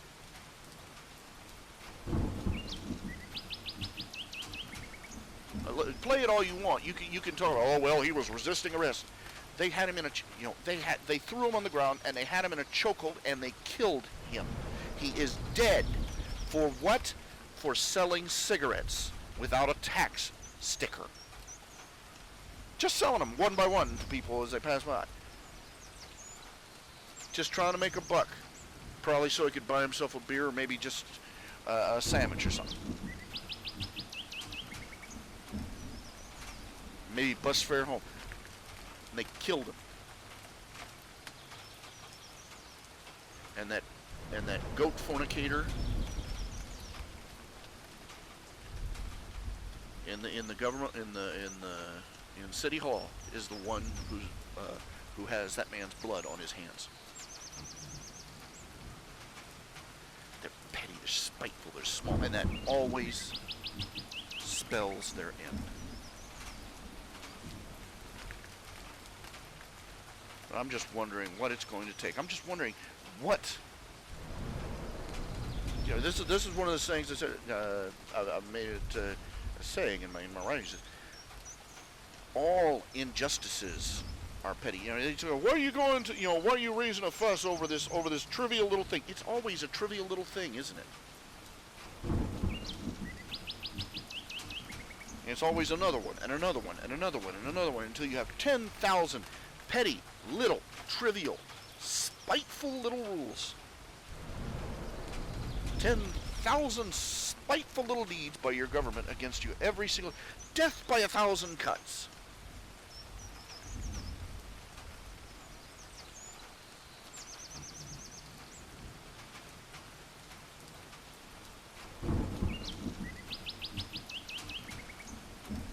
The meddling morons out there think they're going to save the world from crystal meth by making it against the law for anybody to buy more than one packet of Sudafed a day.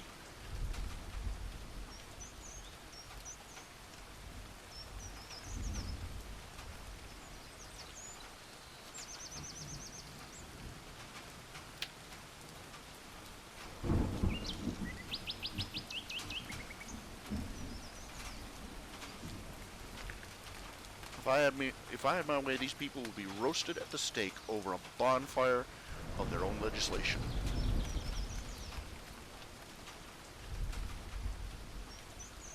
They're miserable and they're evil. And they feel glorious about it. They're the ones that C.S. Lewis was talking about. The sanctimonious tyrants. The people who will persecute you remorselessly. Leave you lying on the torture room floor bleeding and go home and sleep like a baby because they're tormenting you ceaselessly with the praise of their own conscience.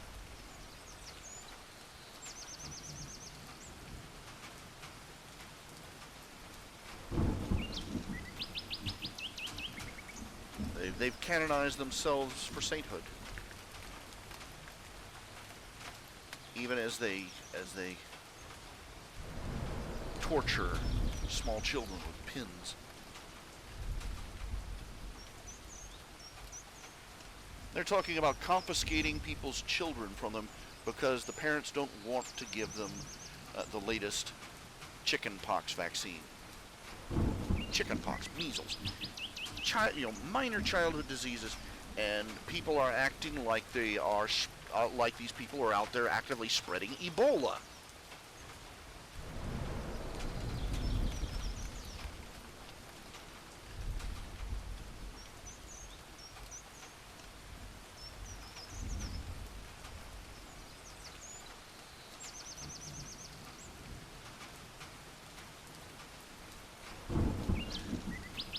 Why don't you trust the science? Why don't you trust the science?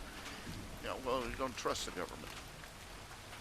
This is the same government that sprayed American cities with radioactive material just so they could study how it spread. These are the same people that conducted the Tuskegee experiment, where they took African American men who were inflicted with syphilis and gave them placebos, and then sat back and watched the results. This is the same government that did the MK Ultra experiments, where they took their own agents and doped them up with blotter acid. And not necessarily with their knowledge. This is the same government that does things on a daily basis that you'd swear only a third world junta would do. I've known people who worked in a who've been close to some of the nastier little black bag tricks that they had pulled.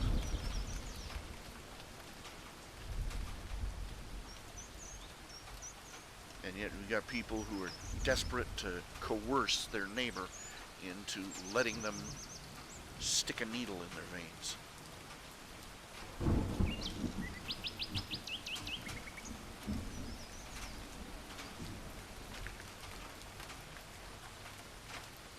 They've had case after case where they've had cases where these new vaccines come out. They're not only useless, but they actually spread the disease.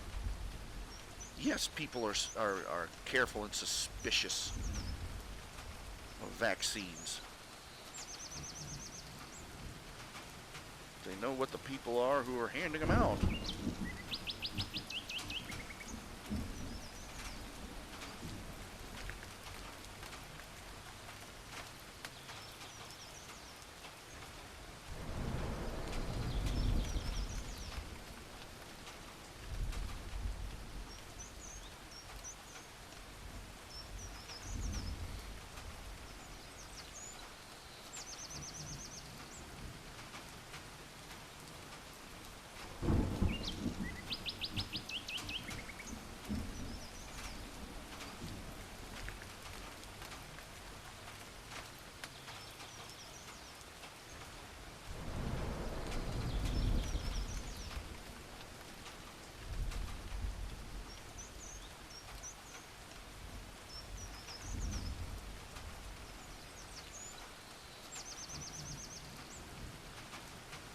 Now look at what's going on every single day.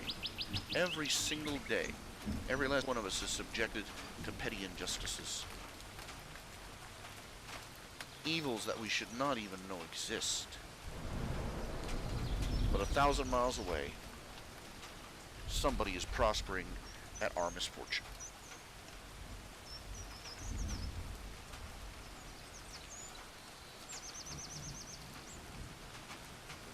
This thing, April 15th.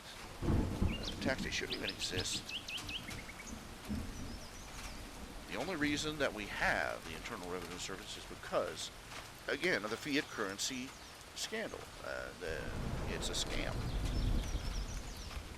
And it depends on people constantly pumping money back into the government's hands for them to dilute even further.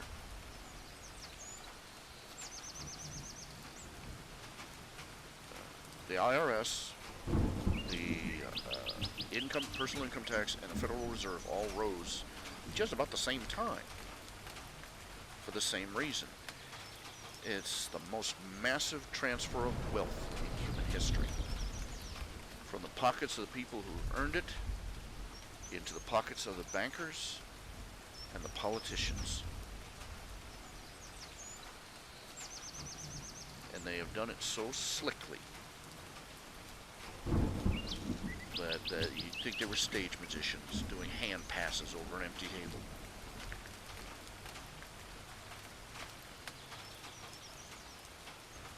We are subjected to laws that should not even exist. We suffer need and shortage and poverty that should not have even happened.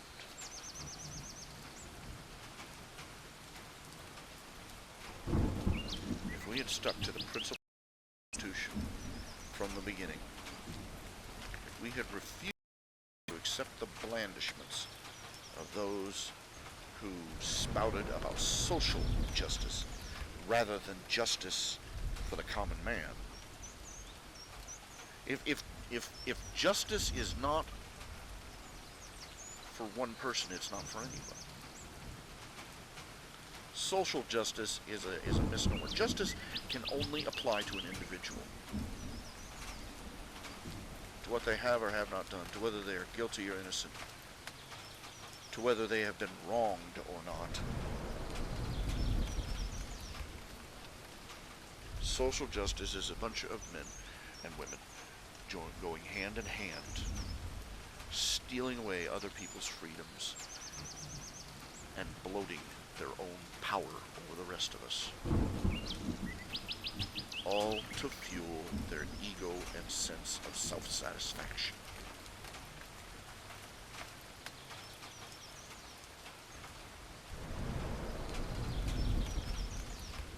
I see all this, and I look, and I'm waiting, and I'm waiting, and I am waiting for that last straw to land on the camel's back.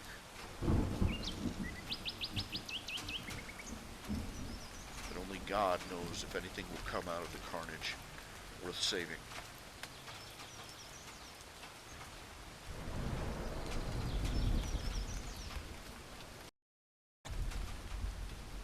You know what my first thought at 9/11 was? My first thought when I heard that somebody had flown, that hijackers had flown a plane into a building. My first, well, finally.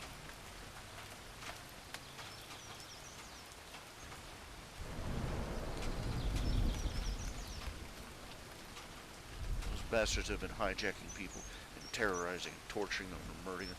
Then they had started blowing up planes when that didn't get the results they wanted. And finally, I thought, well, they finally found a way to up the death toll. Instead of just blowing up the plane in midair, smash it into a building. Hey, save the money on explosives.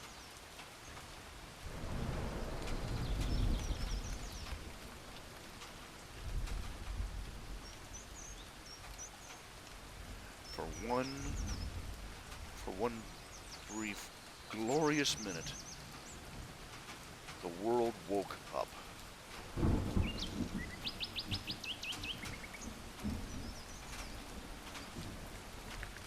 Said, yes, there is evil in the world, and it is not our friend, and we have to fight it. "15 years later, and I'm getting eye rolls from people who weren't even born when it happened. You have to be understanding of these people, you Islamophobe.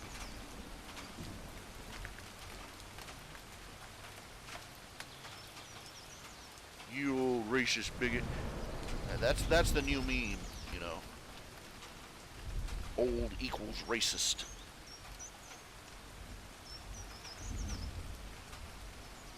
Or sexist, or homophobe, or whatever is, you know, the hate of the day.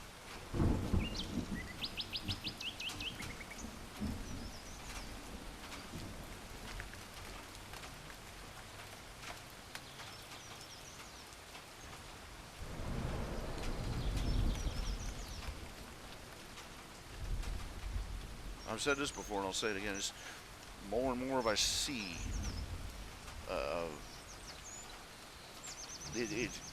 It's frustrating.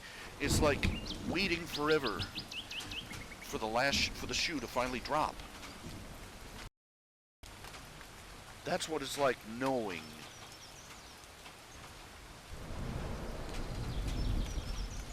without a shadow of a doubt, knowing with absolute certainty what's going to happen. Look, I've studied enough in economics. I know that we are on an economic system, the whole economic system we have, the taxation, the fiat currency, all the other things that are going on. It's unsustainable. And either the dollar is going to, if we're lucky, it'll fade away to nothing within the next decade. If we're not, it will do what most fiat currency. It will crash and burn and take the American economy with it instantly. The entire United States is going to look like New Orleans after the hurricane hit.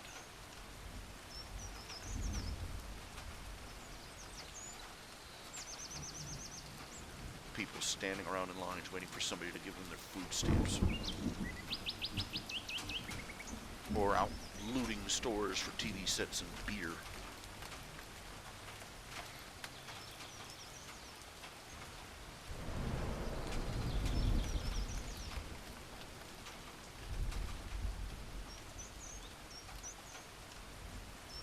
This isn't an if. This isn't a maybe, it's a win. This is the question. I mean, this is more certain. This is as certain as death and taxes. Our monetary system is going to collapse, and it is going to take pretty much every other monetary system in the world with it, except for those few sane nations that manage to get back on a commodity standard before it's too late.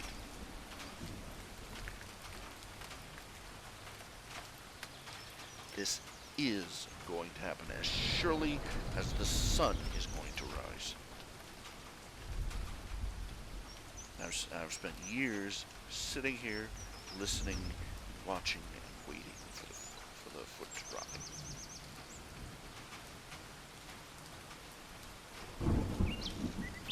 We are going to be attacked again by terrorists, and we are going to lose thousands, tens of thousands, maybe even hundreds of thousands of lives because of the treasonous Quisling running our government and his sycophants in the Congress and in the Supreme Court. People who have been plotting the demise of our nation so that they can rebuild it in their own glorious nose-in-the-air image.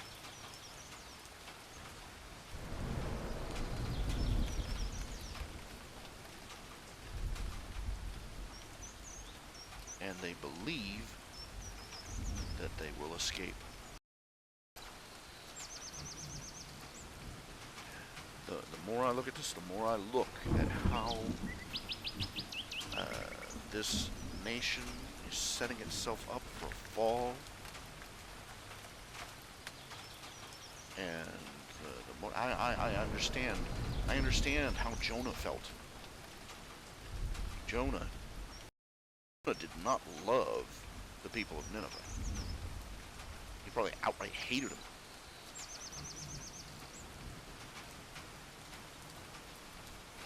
When he finally went and preached to them, when he was done, he went up into the hills and set up a little lean-to and just sat out there and watched. He wanted to see God wipe them from the earth.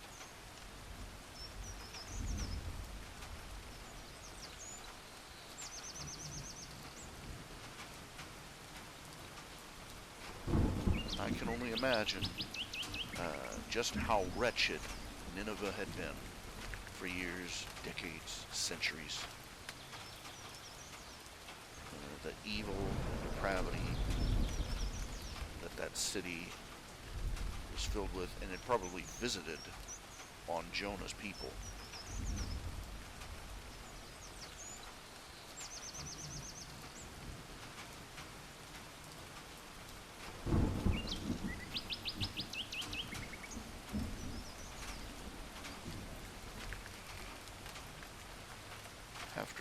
certain time, you get tired of standing athwart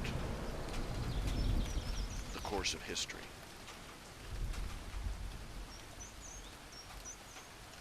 And watching the mobs plow past you. You get tired of watching them pile up the kindling. And deep down, you just start searching for a match.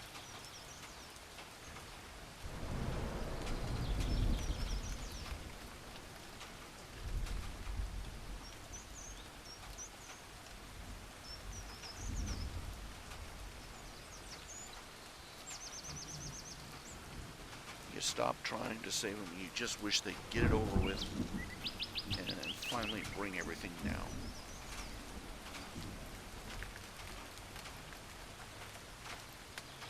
Just to be done with it.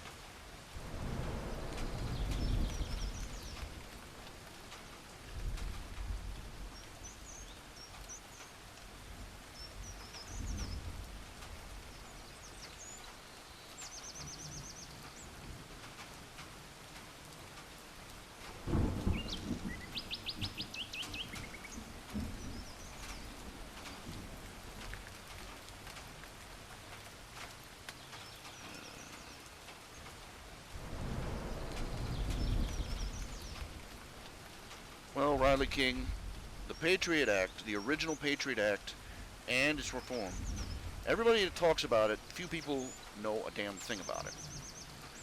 What most people don't know is that the Patriot Act had multiple provisions. First of all, it had a sunset provision. One of the things I say just about every law below the level of the Constitution should have.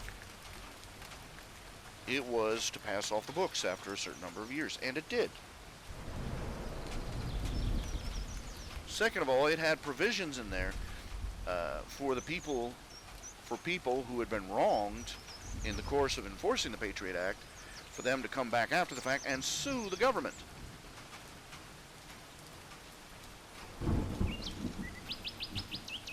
I hate to break it to you, but the violations of civil rights that supposedly took place under the Patriot Act were piddling.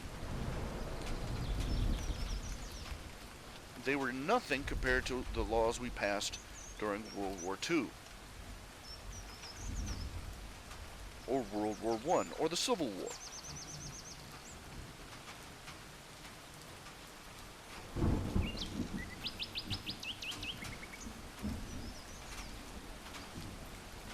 Contrary to popular, fight a war and go about as if nothing was different.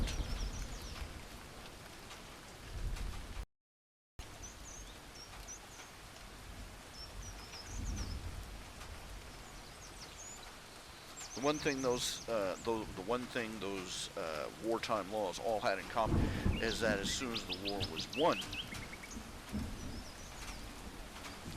as soon as the goals were accomplished, we returned to normal as soon as possible.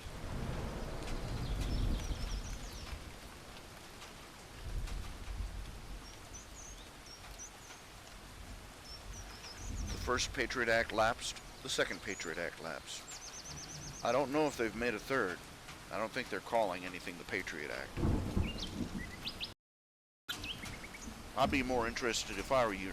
If I were in your shoes, I would be paying more attention to the laws they pass that they never intend to revoke, which is nearly all of them.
I'm just burning off some steam right now, just talking about different topics.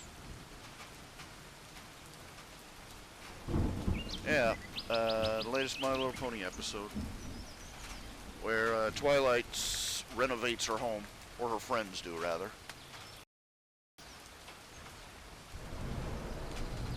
I like the fact that they lampshaded the book thing. Remember the time with the books and all the books that she had? And yeah, remember the books and the books? At the end of it, none of them did anything involving books. You know, you're like, I'm like, I see what you did there. You know, they were obviously, you know, lampshading the fact.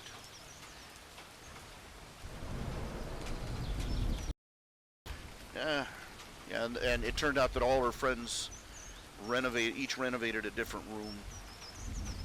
Now if they just renovate the outside, I mean, there's no reason for it to look like that in the show. There really isn't. The play set looks nothing like that. So there's no reason to keep that castle looking like that. It should look like a tree. And really, it should not have all that, no, less crystal, okay? The Crystal Empire was interesting. Crystal everything is not nearly as fascinating.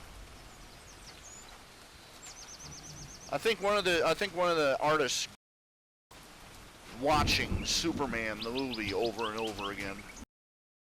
Ooh, there's the Fortress of there's Christopher Reeve's Fortress of Solitude again, and again, and there it is again. It's so cool, and they spent their rest of their life wishing they could rebuild it.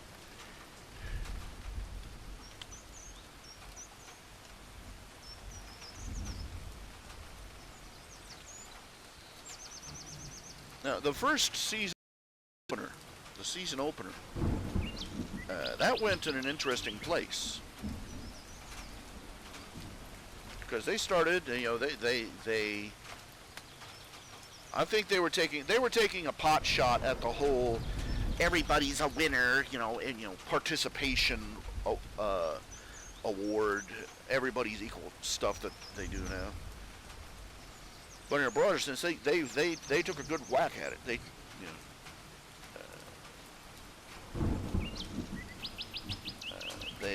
they showed the fundamental failure of a collectivist society. They showed the failure of Marxism, collectivism.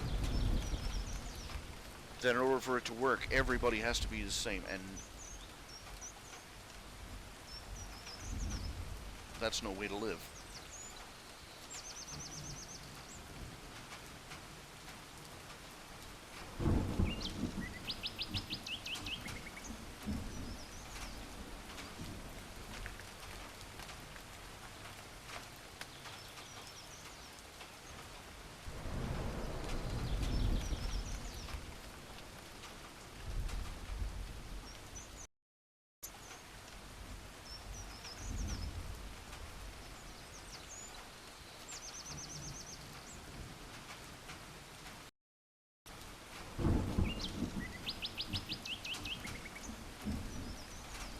I have to check something here.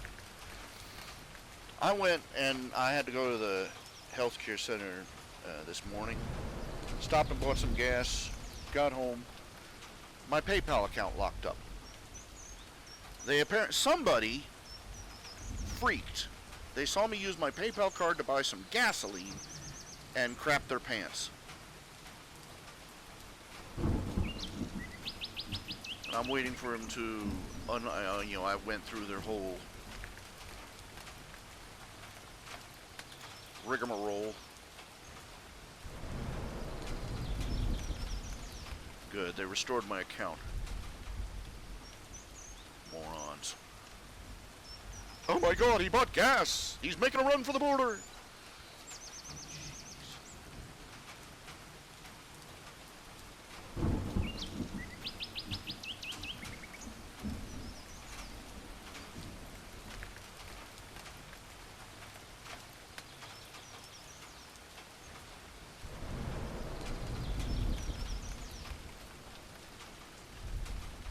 This is what happens when you have machines doing doing the jobs that people should be doing.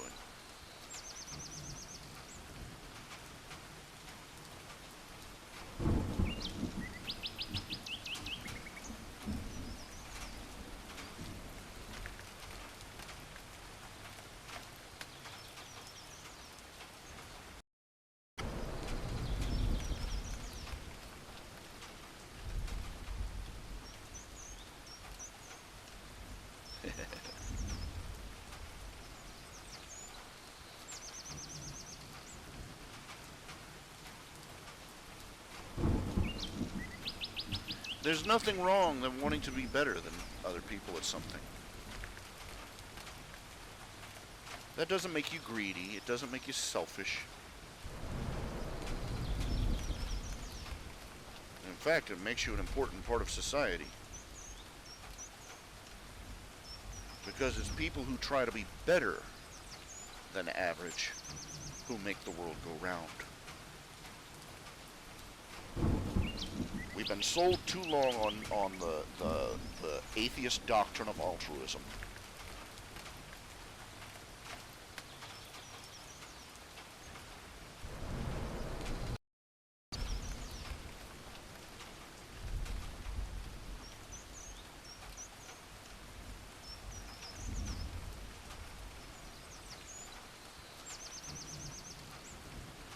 Wanting better stuff,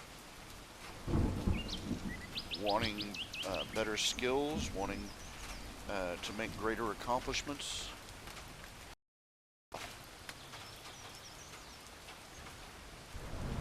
It's not a sin to want better.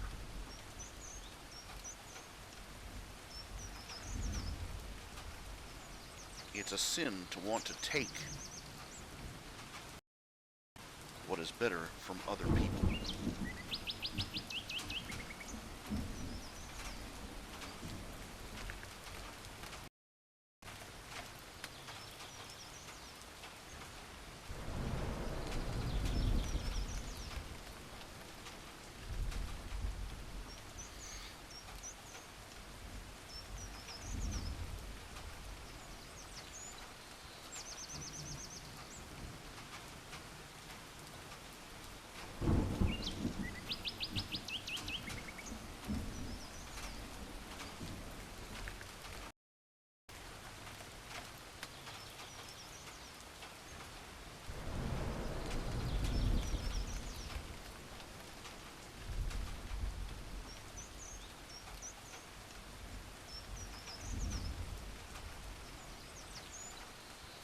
Sorry, I've been just sitting here way too silent.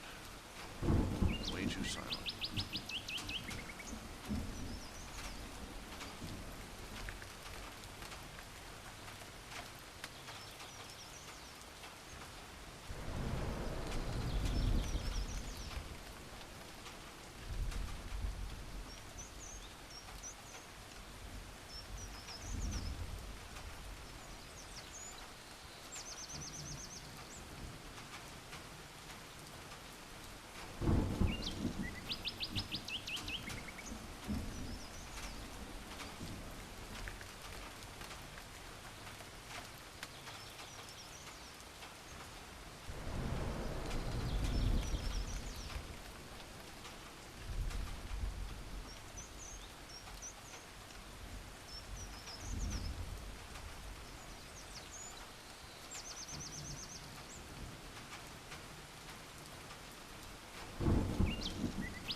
Old list of recommendations. Restore. Oh goodness, starting to lose my voice again.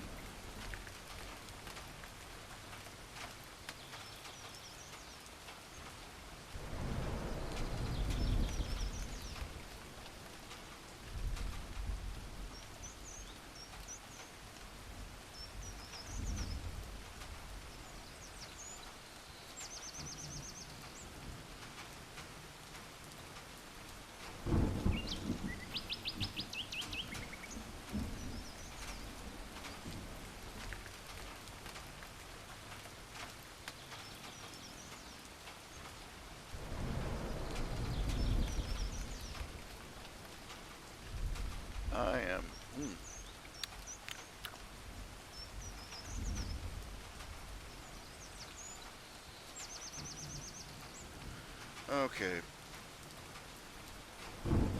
I think I'm gonna go ahead and call it a night. I've got stuff I gotta do tomorrow, fairly earlier, etc., etc.